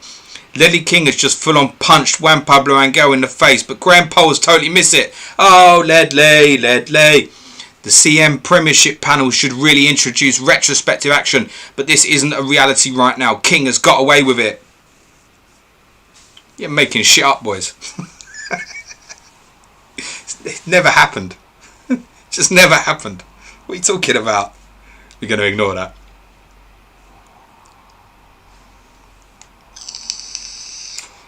Addy cares. Elliot earned his Spurs at the mighty Iron. Most won't get that. So that's Scunthorpe then, is it? Luke Young playing with concussion disgrace. Yeah, said Pep Talk. Yeah, I covered that one. Goal. Thomas Repka, he likes to tackle. He also likes an own goal. Charlton are 2 up. Thomas Repka own goal. Assist for Sean Bartlett. I think that those out there who have Repka, I presume is not too many, but some will, based on some of them stat numbers, will have started him today. Thomas Repka own goal. Assist to Sean Bartlett. Optimus, James need of a wrong goal. It's not me, mate. It's not me. Plus, don't kick off till 5:30. What do you want me to do about it? Kick make me think they're playing now and they're still 0-0. Pep Talk's hating on Cole Court for not finishing off Alberto Solano's cross at St James's. FPLJJ, I don't know, we're talking about calling it disgraceful and stuff. Deadfield Chancellor led us having a leery old season. Yeah, a leery old life, mate. Bill Coach punched him in the face. West Ham break the first rule of defending the corner. Don't make a sub. How thick are this team? Mind you, who made the sub? Was it the physio? Hutchison is on for Carrick and the Hammers look disorganised. Bartlett collects a weak header and shoots. It's going wide but deflects in off Repka. Own goal. Yeah, what a team. Oh, piss off. No. Get off my screen. Being taken over by robots. Callum Stokes, got my final university exams next week to complete my maths degree. Why am I watching? Because you can't work for like 18 hours, Callum. You've got to have a little bit of enjoyment in your life. You can revise and stuff. Middlesbrough clean sheet gone. I'll come back to that. Goal scorer is Gavin McCann. Assist to Gary Till. I think he'd already hit the woodwork earlier, hadn't he? Middlesbrough clean sheet is gone. Gavin McCann, the goal scorer. Gary Till with the assist. Yeah, you can overwork, Callum. So you need a break now and then. I mean, how many times can you do 5 times 5 and stuff, mate? But I wish you the very best of luck, pal. Alright, Jeffo, for fuck's sake, that's what I'm for having a West Ham defender. It's your club, you know, right? It's like a silly thing. Graham Sean, what price is Ledley King winner now? Ooh, yeah, imagine. Pure controversy. Ram says West Ham should sack West Ham. Nish Jackson wants the punches to keep getting thrown. He's red for a shove, nothing for a punch in the face. Sinton Dowling, Wilcox really going under the radar. Simon Dowling, sorry, yeah. We're getting to that time of day, aren't we, guys? And there are substitutions to tell you about at Stamford Bridge. Few changes to tell you about in this very quiet match. Chelsea have brought off Desailly. That people had gone back to that, thinking he might be fit and nailed, who looked like his existing injury had flared back up. Barriaro is on. Blackburn have brought on Grabby. Excuse me, sorry. Blackburn have brought on Grabby for Bent and Grayson for McAteer. So Corrado Grabby is on. I don't suppose many people would have started him with that fixture, but then Chelsea have been so bad lately. Danny's saying, ooh, Gary Teal. Stephen Hamilton, Gordon and Fest, a shite week so far. Yeah, that's quite a big goal, I think, for people who don't have Middlesbrough defensively. That's Sunderland equaliser. Big goal there at the Riverside mofos.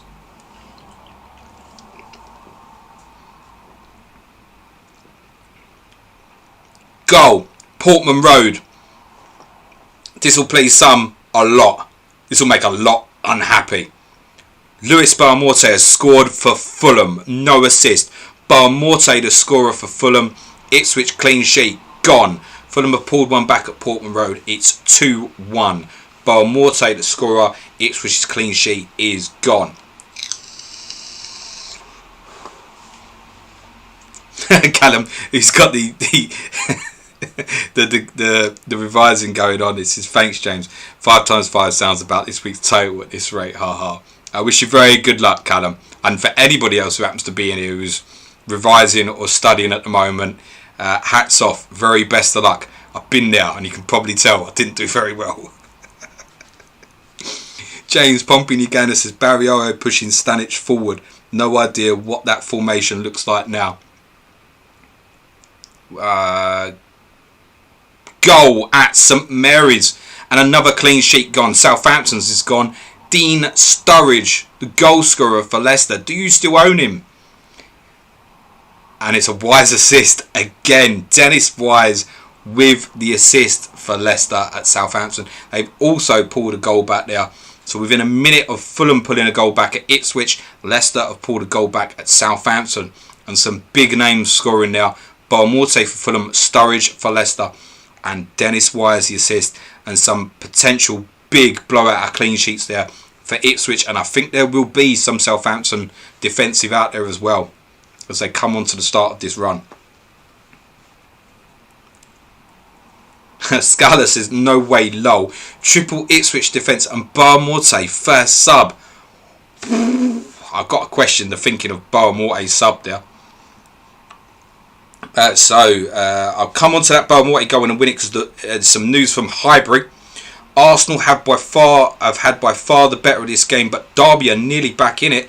Ravanelli hits a shot from the edge of the box and it comes back off the bar. Seaman was nowhere near it. Derby have just replaced Iranio with Danio, so 1 pointer there for Iranio. Has probably got no ownership.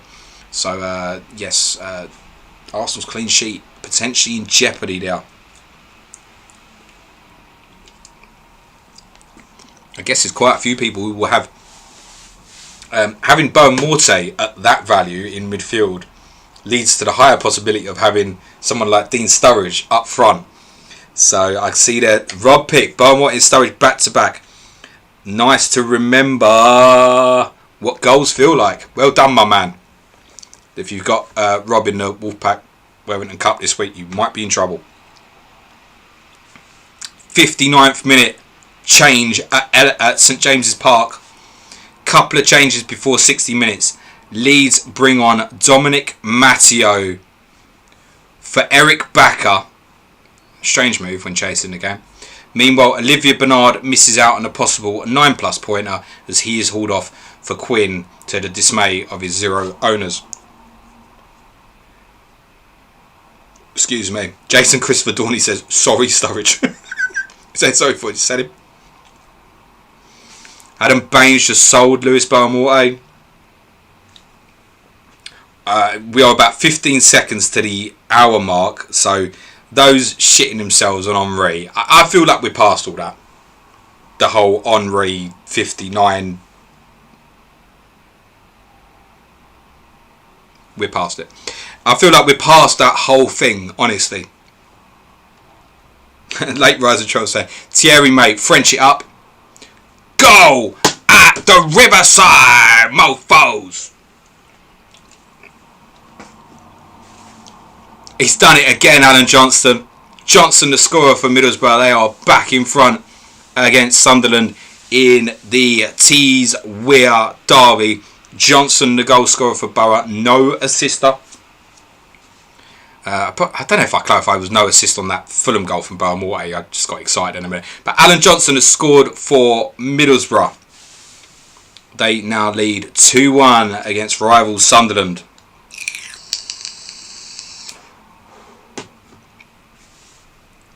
Graham Shaw, Matteo to left back, Hart up front. I think that's Hart left wing, by the way.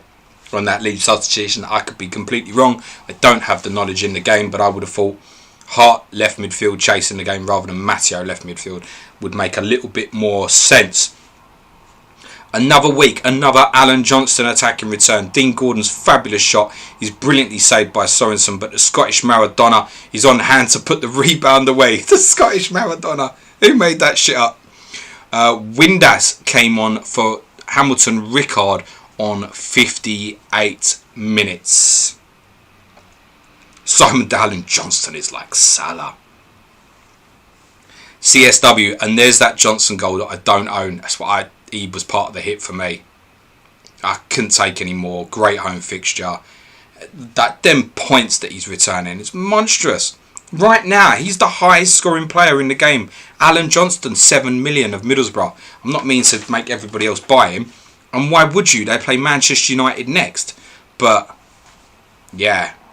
Alan Johnston, as of right now, prior to the Manchester United game later, is the highest scorer in this game at the moment. He is £7 million. Another possibly really big goal to tell you about from St Mary's that will be popular for people. James Scowcroft is the goal scorer. Assist for none. He's banging them again. James Scowcroft. Leicester, did they not come back from a couple down at Charlton, obviously, in the previous game week? They've lived up to the hype here, really. After that horrible first game against West Ham, they battered Derby, 3 at Charlton last week, another 2 at Southampton here. If you went for the attacking players and held through for all 4, then I think it was worth it. And they host Leeds next, who obviously are abysmal away from home. I'd be holding them through that as well if I still did. I do have McAnuff. I probably will start him in spite of the fact he's not started today. I'm hoping that's on a rotation, the fact that Robbie Savage plays today. John Trigg, Johnson is so funny in CM's. I'll interrupt there. I don't know who's in charge of West Ham this week, but he's in for the sack. Sean Bartlett, the goal scorer, obviously had the assist for the Repka own goal. And guess who's got the assist? It's Jason Wilcox. Jason Wilcox, now a goal and assist. Sorry, your owners, I couldn't resist. I watched the chat back from the other day and I was like, man, I missed a big opportunity there with not stitching up the your owners. So sorry, I've done it now. Bartlett with the goal, Jason Wilcox with the assist. He's now got goal and assist. And he's another one. I said, what was he? Wilcox, 9th highest scorer, 5.5 million. Blackburn at home next. One of his former clubs. You never know. You never know. DJ Music is very happy with that Scowcroft goal. Joe Jenkins has goals for Scowcroft, Barmorte, Rebroff, Johnston. Maybe I can get in that screenshot. Maybe you can. 25 minutes to go and it feels like business is picking up. Average driver, Scowcroft equalises Johnston's goal for me. Sold Scrove for Allen. Yeah, it's alright. Leicester are back on level terms, says the official account. Sturridge gets an excellent shot away in the box after good work from Sarridge. Jones parries it, but the rebound comes to Scowcroft. He takes a touch before putting away a fine low finish. All to play for now. Shit, battery's low. Hold on.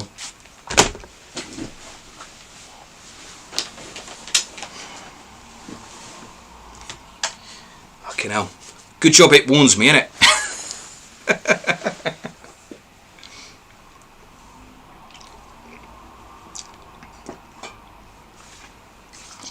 Stephen Hamilton says Johnson is the Queen of the South manager now. There you go. Someone wants the team to adopt Queen of the South. There you go. Information on the Bartlett goal. West Ham sinking despite an improved performance. Call this improved. Bloody hell. Great work from Wilcox as he delivers to Bartlett, who controls and slots past David James. 4 shots for Charlton, 3 goals. Kitson and Newton now on for Cole and Sinclair for the Hammers. That's not going to make things better, I don't think. Yeah, take off your one creative player. State of it. Luke Barrett's got Wilcox first sub. DJ Music says, how about Johnson and Wilcox? Well, yeah, of course you can have both. Maybe you do have both. Does anybody out there have both? I mean, value-wise, yeah, of course you can.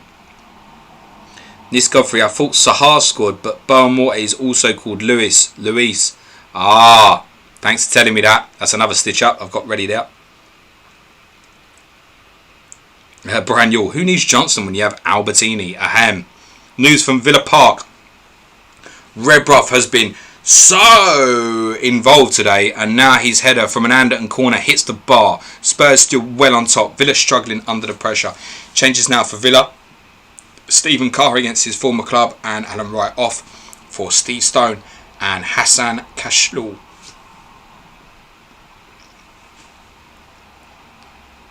So Andy Martin's even stitching one up more. Borough with the Deans. What, Windass and Gordon.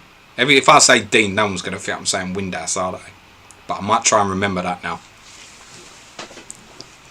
Optimus, battery low. I like this professional TV programme. Yeah, of course, mate. I thought it was on. Should check I'm charging, really, shouldn't I? Yeah, we're good. Don't worry. It's not going to cut out. Yeah. Simon Dowling, Scowcroft owners, you keeping or selling? I would definitely keep for that Leeds fixture. Woodwork's been hit at Portman Road too. It's so close to 3-1. Hariderson sends the ball into the box, and that man Pablo sees his header come back off the post.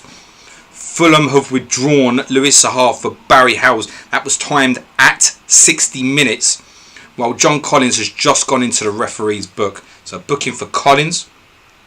Sahar replaced by Hales on 60. So it will be at least a 2-pointer. Obviously, you know, he could be on for 2 bonus points. We shall wait and see. FPL Ferrell, come on Redruth boy. Near Shakhtar saying keep him for now on Scowcroft. Quite right too. Sam Thomas nearly had a heart attack then thinking Redruth was sent off. Do you want me to make this stream boring, guys? Arichava Aldi.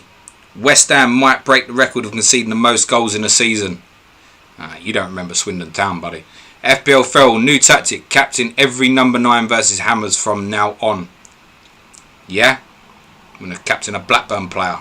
Oh no, who did West Ham play next? Just played Blackburn, haven't they? What's West Ham's next fixture? I'll see it on the... Check the fixtures. Don't bother putting it in the chat. We'll get there. Everything at 7. Andrew, any plans to give us a game average at the end of the stream? Don't know, it's up to them, innit? Rams, the Scowcroft owner, says definitely keeping. Optimus is looking for a Leicester 3-2 win with Wise to get the goal. Paul Runner said, are you kidding? Solano, Gordon and Herman Hariderson all with would-be assists hitting the woodwork. Yeah, I'm kidding. I made all of it up. Block FPL benched Wilcox. Graham Sean, Steve McPhail, do something challenge. How do you want to do that challenge? Be careful what you wish for there with that sort of thing, mate. You might put in a big challenge and be walking off the pitch. Mark Dorney, worst game week of the season for me so far, I think. It doesn't matter what's happening, everybody puts this sort of comment in the chat every week. There's no middle ground. Everyone's either here or here. There's nobody who's here. You wouldn't want to be here. Cole Norbury, Stefan Everson and Stefan Salakovic could be a stitch up. I see what you did there. I can't do it this week though, can I? Everson not playing. FPL1 saying Liverpool away next for West Ham. Mind you, will Liverpool have any players left? Remember that Everton fixture in simulation was the Monday night, and then they're going to play Rangers, I think, on the Wednesday night in Europe. So don't rule out more injuries again. I think Berger went off injured very late today, didn't he? Gary Smith-Charlton, wow. Yeah, Rufus planted on my bench. I feel like I'm not starting Klaus Jensen. So far, I've actually got away with it. A West Ham goal would actually, ironically, make me feel a little bit better. But yeah, Charlton away from home, I don't know. I do intend to play Rufus against Blackburn. Actually, the fact that I kept a clean sheet this week puts me off a little bit. Clean sheet Wipeout needs some returns in the next 20 minutes. Needs Godfrey. No, Saha. What a waste of a transfer. I think someone said he did 10 sims versus Ipswich. He scored in every one of them. But the only sim that matters is this one. Just a point on sims, and the work that Luke and others are doing on the sims is astonishingly good. It's brilliant information. However, to match up circumstance from one game to another, so difficult. So take the example of the Newcastle Leeds today. All the things I was reading on Twitter and on chats was that Leeds perform very, very well at Newcastle. 20 minutes to go, they're 2-0 down. Doesn't sound like they've done a lot. I mean, bloody hell, what you're telling me that Dabizas is actually on for a clean sheet, sitting on a lot of people's benches, by the way. He's not sitting on mine because I've just binned him out for a hit. But like, how do you then sim it with the absence of Kjell, Ferdinand and Decor? You can't set up that situation.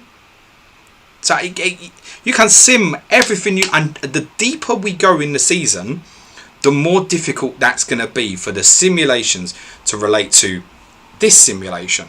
So it's not to down what anybody's doing. So if you take like what Luke did last week on like Manchester United not going mental against Southampton, West Ham do have a goal. Canute the goal scorer, Laurent Courtois with the assist. That's better. Well done, West Ham goal that made me smile. Still losing 3-1, idiots. Yeah, like the work Luke did on the Man United Southampton game, where he kind of clocked that it was very rare that Manchester United scored very often in that fixture because of the way Southampton set up. That's great analysis, and really helpful as a general overall. But then when you start looking at the individuals, you hear people talk about it all the time about the importance of the matchups. Can you simulation the matchup? So what would the simulation of the matchup of Warren Barton versus Harry Kewell have been like today? I don't know. These are really important things that are actually going to affect what happens in this simulation. So it's not to, as I said, discredit anything the guys are doing, because it's really useful information. And I suspect from all the stuff I've heard this week, United are going to absolutely batter Bolton later, mainly because of the way Bolton's system is. The fact that they're likely to still play three at the back, and from that you can read that that Beckham is one that could well return well later, for example. But it doesn't mean it will happen. And in this sim, I don't know, Bolton might change. It's unlikely. That's more accurate in terms of stylistically what teams will do. But you can't match up all them matchups when you've got several injuries, etc. Information on the Canute goal. Courtois floats in across, and Canute does really well to beat Shitu to the header and guides a perfect header past Kylie. Can West Ham get a deserved second goal to set up a tense finish? Charlton bring Yule off for Johansson. Jason Yule has been replaced for Charlton. So, perhaps it's not all over for West Ham.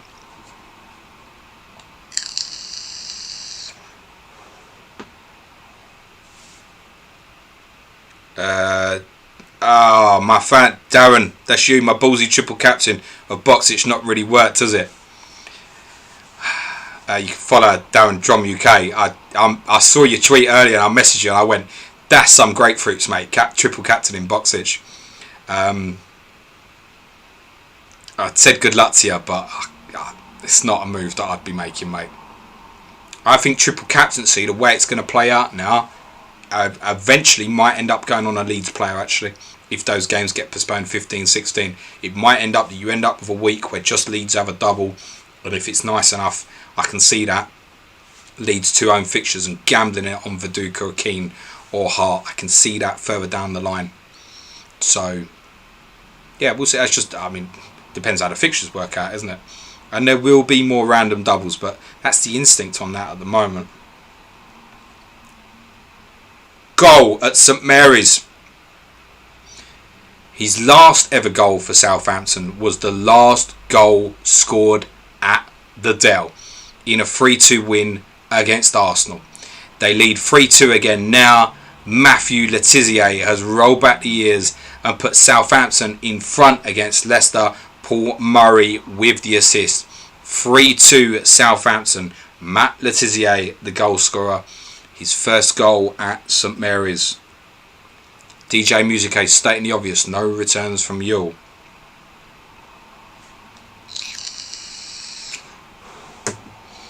FPL Bricky saying 6-0 with York Hattie for the boy Ferrell. I mean, he's got York triple captain, hasn't he? That's more the kind of differential I like. I still wouldn't do it though. If you can do it in a double, do it in a double, right? Saints back in front of this yo-yo match. A bit of head tennis in the box ends with Paul Murray having the composure to bring the ball down out wide and pick out Le Tissier in the box, and the Saints legend drives the ball home. Doesn't say from 25 yards, but I'm going to assume so because your man never scored tap-ins. Pep Talk, Arsenal still have one of very few clean sheets, and I have the non-playing Lauren with Petrescu coming in, who has conceded 2 with Tarico, second sub with an assist. DM's open, Pep Talk. I offer that to someone on the stream every week. DMs are open. So, yes, of the 3 o'clockers, Arsenal, Chelsea. I mean, it's Blackburn away, isn't it? Arsenal, Chelsea and Newcastle. The only 3 clubs holding on to clean sheets. Obviously, there wasn't any in the 12:30 game. And for me personally, with double United defence holding on to Ashley Cole's clean sheet as well, I suspect that's possibly my differential for the week, is United's players not to go mental up front and a clean sheet with Ashley Cole hanging on to his, Middlesbrough losing theirs, etc. Might see me do okay. A Boxic goal would finish this off nicely for me. There were changes at Highbury and plenty of them. Excuse me. Arsenal have replaced Tikhonov with Lundberg, and Bergkamp is stripped with Albertini about to be replaced. Was he wearing a thong? Derby have just replaced Christie with Strupar as they look to get back into the game. It doesn't seem likely. They're setting that up for the fall, aren't they?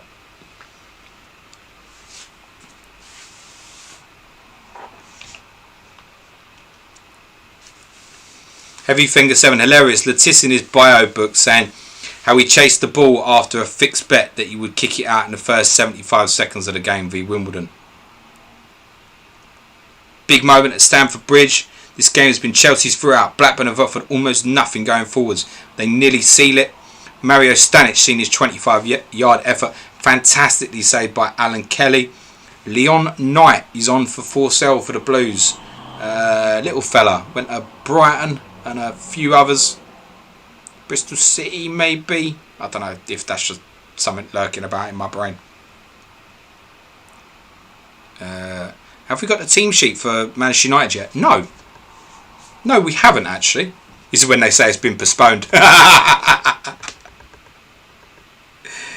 No, they've not sent out the treat on the Manchester United team news. Oddly enough, you are quite right. We should have that by now. Cue panic in the Championship manager offices. Go and get some lackey to send the treat, guys. Michael Denforth said, "Where's the 5:30 team news, coach? Where's the team news? I haven't forgotten it. Oh look, here it comes. It's in." Right, we'll get straight onto the United team. Van Nistelrooy starts. The only changes I think I can see here for United: Dennis Irwin plays at right back. Gary Neville goes to centre half. So it's Barthez, Irwin, Blanc, Gary Neville at centre half, Silvestre, Beckham, Keane, Veron with his usual push on from midfield, Giggs, and it is Dwight York with Van Nistelrooy. On the bench for United is Roy Carroll, Phil Neville, Nicky Butt, Paul Scholes, Andy Cole. The Bolton lineup for what it's worth. The guys did say in their tweet, a little late on the team news for the team time kickoff, just a lot to catch up on.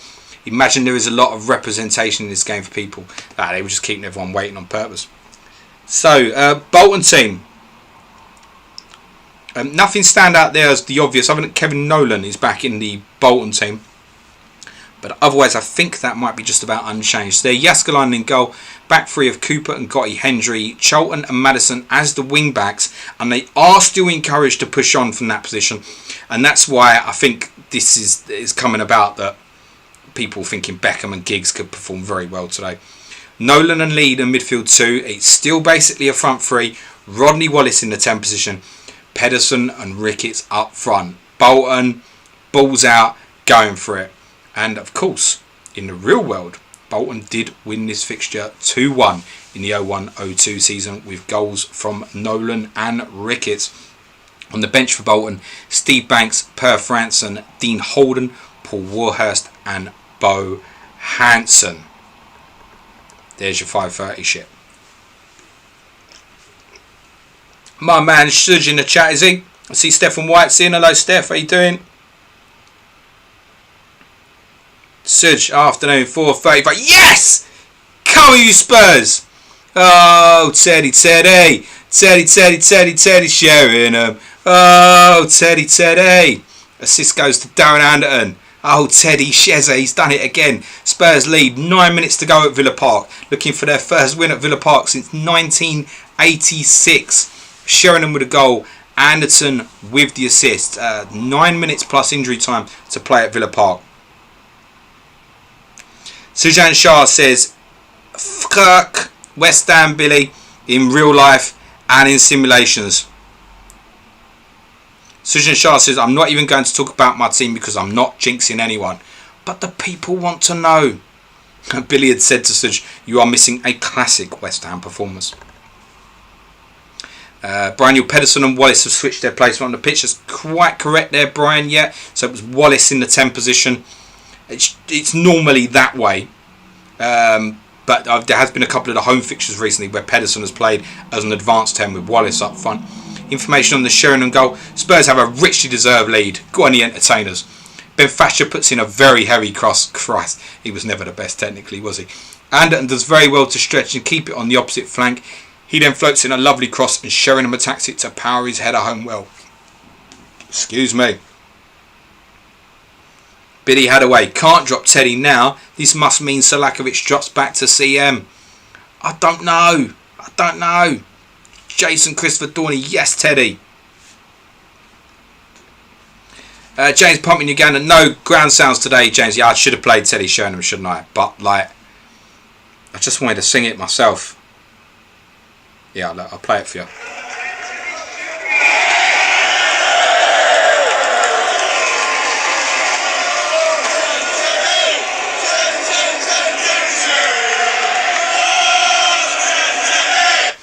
I love the Spurs bias on this stream.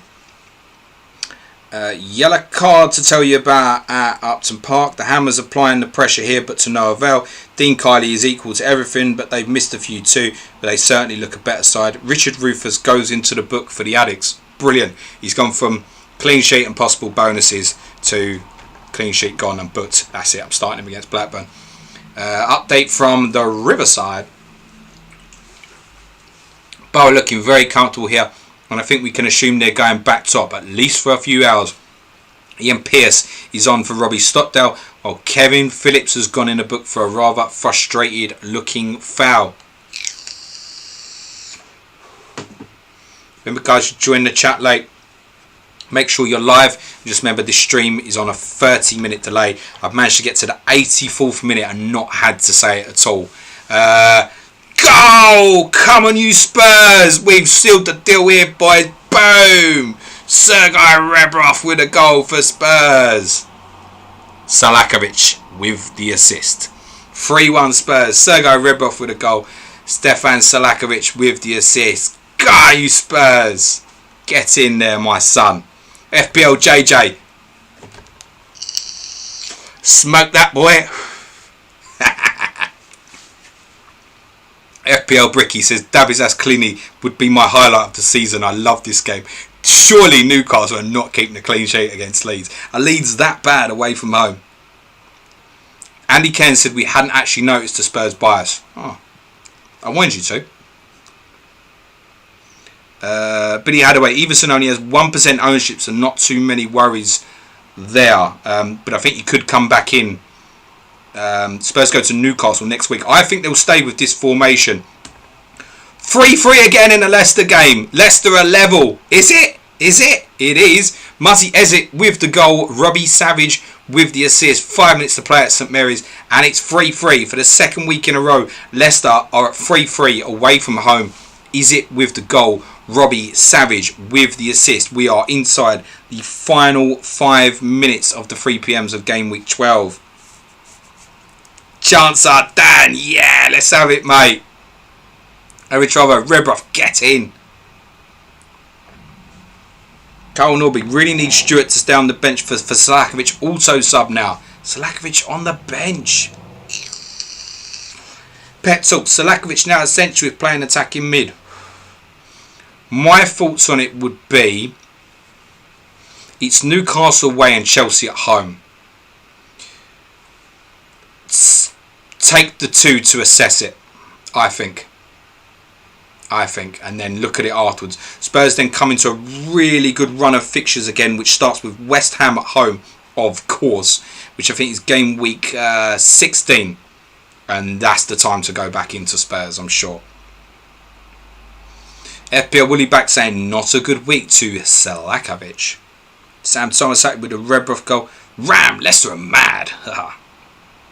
Dick Wellington, where is Gordon? Come on, buddy, with his mate Flash. Billy Hadaway's asking, is it wise to overlook Leicester now? The answer is in the question. Graham Shom knew Salakovic would punish. Brendan Davis, sorry, my bad, I wasn't live. You're good, Brendan. Billy Hadaway, couldn't resist. You're good, mate. Nice says, why did I get rid of the Spurs boys? Information on the Rebroff goal. Rebroff surely wraps it up for Spurs. Poyet sends in a great cross. And Salakovic beats Melberg in the air to head it down for Rebroff. He doesn't need a second invite and lashes the ball home. Salakovic and Rebroff have been excellent. He's going to be in the bonus as well, boys, the pair of them. Salakovic and Rebroff. One of them's taking them out of the match. The other one's taking 2 bonus.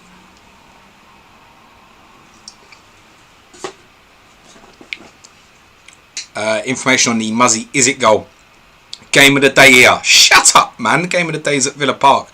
Leicester get an equaliser they certainly deserve after more good work from the impressive Savage. He puts in a lovely low cross. Ezek receives the ball and beats Svensson before burying the finish. Just over 2 minutes till 90 minutes. Woody back, you might want to typo what you've just written, mate, because hopefully another arser. I don't know if you're requesting some information or... FPL coach, can't believe Melchiot rotated for this one. Staunton auto sub in is painful. Sujan Shah asks, how's your team doing, James? I don't think it's doing great. I'm on Ashley Cole assist and clean sheet, which would be a nice... any bonus, and it's obviously a double point return. I've got Johnston goal. That's me. I've obviously got Blanc, Sylvester, Van Nistelrooy later, but no, it's not looking great for me. Oh, Henri goal. I've got Henri goal as well, haven't I? Sorry. I don't know. That probably feels about standard at the moment, I think, actually. I'm probably levelling out. I think those who've hold on to the Leicester guys, if you've still got like Sturridge and Scowcroft, that's a huge bonus. Picking those returns up away from home again, I think. I don't think there's too many still on Leeds. Obviously, the Ipswich clean sheets gone to Middlesbrough. The Southampton clean sheets, those potential. Even Charlton with the odd Rufus. I think the potential differential clean sheets are gone. Other than like Dabby's ass. Surely not. Substitutions to tell you about at Portman Road. Fulham being second best today and have mostly been restricted to long shots. The latest of which comes from Barry Hales and goes way wide. Legwinski's on for Goldbeck while Ipswich are about to bring on Marcus Stewart for the final minute. Somebody was looking to avoid that, weren't they? I'm sorry. Marcus Stewart's coming on in the 89th minute. Andy Ken saying late drama at the Riverside, please, Mother F's. Super Kevin Philly equaliser. What about a Boxic goal? FPL Woody back saying not even had a drink. I'm pleased to hear that, Woody back. Good man. Sujas Seaman, Ashley Cole, Scowcroffy, Johnston and Wilcox. He's still got Wilcox, a cheeky bugger. He won't sell him now. James Street abandoned the stream to have a water fight with the kids. What did I miss? No mid clean sheet. Crying. Oh my God, at St Mary's, Leicester lead 4-3. Scowcroft has scored again, and it's another assist for Dennis Wise. Leicester have gone mental. They've come back here from 2-0 down and then 3-2 down. They lead 4-3 at St Mary's. Scowcroft with another assist for Dennis Wise. Man, am I regretting selling that guy pre the Charlton game. Woo! Killing it. Killing it. Cole Norbury, sorry pal, you're the guy letting to bring on Stewart. Oh no. Heavy Finger 7, he might have Stewart as well. Oh shit. There goes the old mobile blur. Jesus, Leicester City, what are you doing to people? Suj says, my 6-year-old looked at the screen and was shocked that Bolton were beating Manchester United 35. FBI's got Scowcroft. Paul Runner would love a Derby goal. We are in time added time. Added time is information on that Leicester goal. This Leicester side just don't know when to give up. And it's another 90th minute goal. This one is straightforward with James Scowcroft getting in the end of Dennis Wise's corner to score. Time for one more Fox's question. Surely not. Joe Jenkins saying I may get a 3-figure score here. That's huge. FPL Irons has Sturridge and Scowcroft. Banging. Clean sheet wipeout says, oh Saints, we are going down. Sam Thomas, Dennis Wise, an assisting machine. Leeds at home, Liverpool away, Sunderland at home, Fulham away to come. I don't know, are the fixtures that bad to Leicester, for Leicester? Can you still go to them? Obviously, as it stands, Middlesbrough going back top of the Premiership, 2 clear of Manchester United, who play at 5:30. Arsenal would be 2 points behind, level with Manchester United, having played the same. Full time, and that's it. No more time for another Leicester goal, but knowing them, they'll probably somehow manage another, even though it's full time. They love it late in the game. Bonus and save points coming shortly. Chris, turn them red. We are genuinely done. Full time results. Clean sheets locked in for Arsenal, Chelsea and Newcastle. Bloody hell. Dab his ass. Still, I got the assist to go with Ashley Cole's clean sheet. I reckon there might be some bonus there on Cashley as well. So, actually, hopefully, still worth it, maybe. Johnston goal win for Kiel. Worth it. Nothing from Boxic. Imagine Pedersen scores at Man United later. Fail. We'll obviously wait on for the bonus points, guys. Pep Talk, getting Petrescu for good home games a mistake at Southampton. Just terrible home and away. Obviously, yeah, for the likes of Lundic Van, Petrescu, etc. Paul Jones, if they're not in the bonuses at all, it's a 0-pointer. If Phil Max happy with a banked Arsenal clean sheet. Ram, what a game week. Optimus, I am okay. I hope Veron rock and will be Green Arrow again. You're hoping Veron rock, eh? Okay. Each to their own. Billy Hadaway, Melchuk clean sheet was a banker. Yeah, wasn't it just? Steph saying, hectic game week. Wow, Luke Porteous today was a good one. Andy Cairns saying FPL captain, top job. Hands in there again for my man. Give my boy a follow. Aricho all day. Seaman, Johnston, Rebroff returns. Brian Yule, no attacking returns, no clean sheets. Nershat to Gunners defence double. Come on, bonus. Suj says, hoping for a 70 this week. Just need a return off Ruud van Nistelrooy and Blanc. Blimey.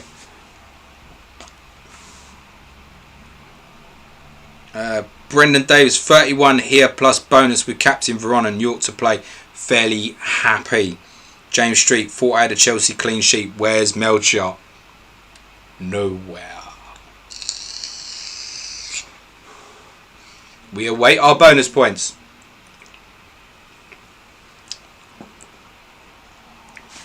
I think it's fair to say that Rebroff and Solakovic are definitely in them from what I'd seen. The others I think quite up in the air. You would have thought Ashley Cole, Arsenal.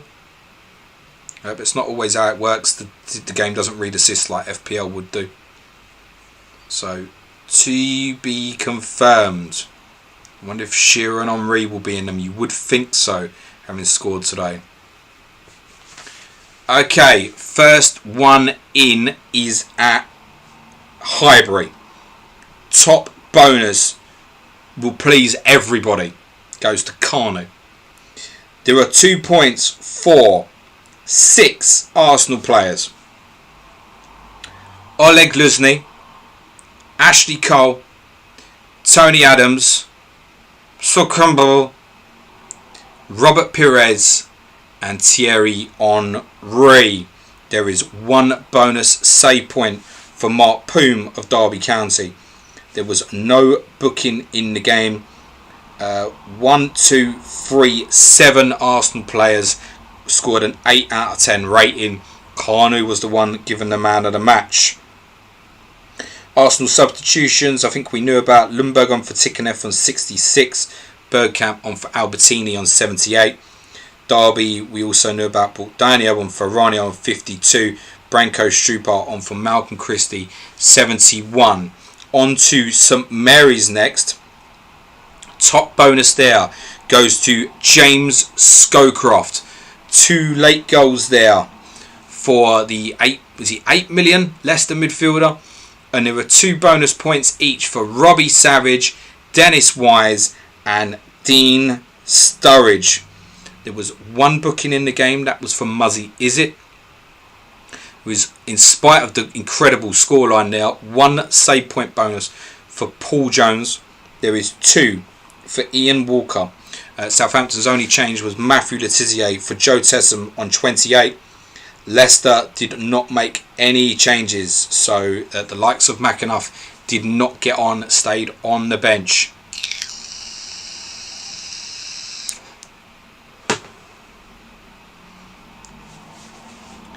Interesting one from West Ham. This is not the first time I've seen this sort of thing. Top bonus, despite being on the losing side, goes to Freddie Canute. 3 points bonus there. 2 bonus points for Jason Wilcox. Goal, assist, 2 bonus points. There is also 1 bonus point for Laurent Courtois, Dean Kiley, Danny Shitu and Sean Bartlett. There are also 2 save point bonus for Kiley. We knew Richard Rufus was booked. My other Charlton player I left on the bench, Klaus Jensen, was also booked. Touch. West Ham brought on Carrick for Hutchison on 52, and they made 2 changes timed at 61. Kitson and Newton on for Cole and Sinclair. Charlton had replaced Luke Young on 48 for Kishi Chef, and Jonathan Johansson had replaced Jason Yule on 67. Top bonus at Villa Park goes to Sergei Rebrov. There are 2 bonus points as expected for Stefan Selakovic and also for Teddy Sheringham. There is 1 save point bonus for Casey Keller. I am delighted with a 3-pointer there. And 3 save points again for Peter Schmeichel, which I think shows the domination here from the league's great entertainers, Tottenham Hotspur. 1 booking in the match was for Gareth Barry. Villa made 2 changes just after the hour. We knew about Stone and Cashlaw on for Stephen Carr and Alan Wright. Red Boss Man, a match rating, by the way, was a 10 out of 10. Spurs used Alton Farewell to replace Richard Johnson on 75 and also replace Ledley King on 91 minutes with Ben Bodic. Ledley King accused of punching Juan Pablo Angel, but referees missed it. I believe that is complete fabrication. To Stamford Bridge next. Top bonus will be popular. Goes to Sam Dallabonna. There are 2 bonus points for Mario Stanic, Jesper Gronkiar, Jimmy Floyd Hasselbank and Frank Lampard. There was 1 save point bonus for Alan Kelly. Obviously none for Carlo Cudicini, because Blackburn just do not attack these kind of away games against sides they feel have a higher reputation. Dallabonna's man of the match was a 9 out of 10. Babiaro came on for the unfortunate Marcel Desailly on 54 minutes. It was reported at the time as a potential reoccurrence of his injury, and Leon Knight replaced Forsell on 70 minutes. Blackburn, as we knew, replaced Grabby for Bent on 48. They also replaced McAteer with Simon Grayson on 54. Genuine more popular bonus points to come in from Ipswich. Top bonus goes to Herman Haridason with a 3-point bonus.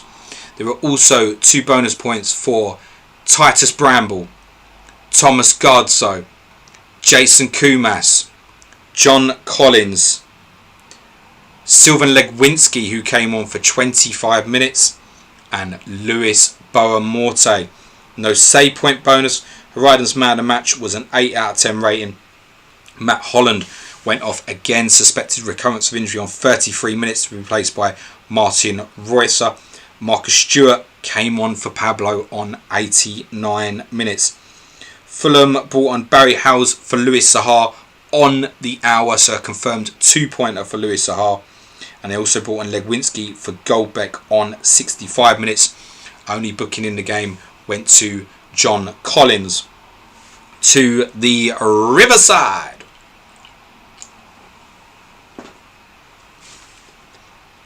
Top bonus goes to Ugo Egiog. There are 2 bonus points for Gianluca Festa. So for those who've got those boys Middlesbrough defensively, not a complete blank here. You're looking at a 5-pointer for Egiog, 4 for Festa. It's also 1 bonus point for 3 Sunderland players: Thomas Sorensen, Emerson Tome, Gavin McCann, and 4 Middlesbrough players: Dean Gordon, Paul Ince, Alan Johnson and Alan Boxic all get 1 bonus point. It was 1 save point bonus for Thomas Sorensen. 2 bookings in the game, both for Sunderland, for Emerson Tome and Kevin Phillips. Egiog's man of the match rating was a 9 out of 10. Rickard was replaced by Dean Windass on 58. Ian Pearce by Robbie Stockdale on 68. Sunderland had replaced George McCartney with Bernd Haas on 53, and also replaced Julio Arca in the same minute with Chris Bart Williams. And I think finally to St James's Park, and of course, top bonus goes to Nikos Davizas, who's got to be on more benches than in teams. It was part of my hit to blow him out. Yeah, bastard. But listen, my team looks a lot better for it.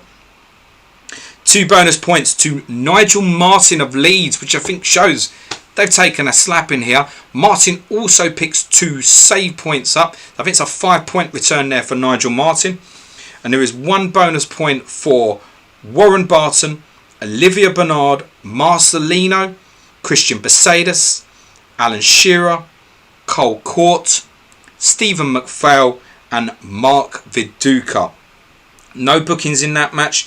Davizos' man of the match rating was a 9 out of 10. He was the only one. Sorry, that's incorrect. Nigel Martin also scored a 9 out of 10, but Davizos given the man of the match.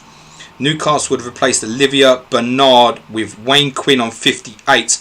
Quinn then went off 20 minutes later to be replaced by Robbie Elliott. Gary Speed made a late appearance in place of Norberto Solano on 84 minutes. Obviously Solano 3-pointer there. Gary Kelly had replaced Alan Mabry on 65, and Dominic Matteo had replaced Eric Backer on 57. Eric Backer and Robbie Keane 5 out of 10 ratings. Those were the only players to get 5 out of 10 that I noticed in any of the fixtures. I'm just going to have a quick run through and double check them. Sorry, there were a few Blackburn ones, naturally. Craig Short, Jason McAteer. None in the Villa game. David James 5 out of 10 for West Ham. Paul Jones 5 out of 10 for Southampton. And Ian Walker of Leicester. I think Tim Flowers will be back in goal for Leicester next week. None in the Arsenal game. So that wraps us up. Little over half an hour till kick-off at Old Trafford. The full Premiership table will be shared after that. Obviously you can see it to the right hand corner of our graphics. I'll just skip back a minute or so. That is in play and live. The average so far is in the mid to late 40s, excluding hits and auto subs. That's high. I think that's high, but then we've seen, apologies, I forget who it was, but someone in the chat said they had about 100 or so. Anyway, thanks very much for joining us again. As usual, absolute blast. Enjoy the rest of your weekend. Me and Suj will be back podding on the Monday. I'll obviously be back with game week 13 on Wednesday. Just bear in mind a couple of things, guys.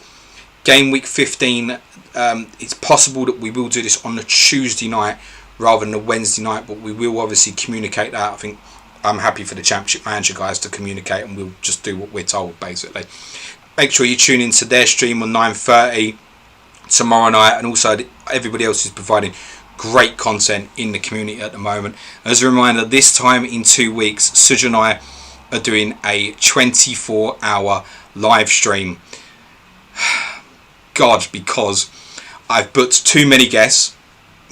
I can tell you that now. I've booked too many people in, I think. But yeah, we can't wait. It'll be from 6 a.m. in the morning on the Saturday till 6 a.m. on the Sunday morning. It will include your game week 16 from 2:30 to 5 o'clock. And we will have some guests on during the day, which are very Championship Manager related. Other than that, all that leaves me to say is ciao for now. Hope your arrows are green. Hopefully see you or hear from you on the podcast on Monday, and see you in the chat on Wednesday night. Take care, everybody. Enjoy your weekend.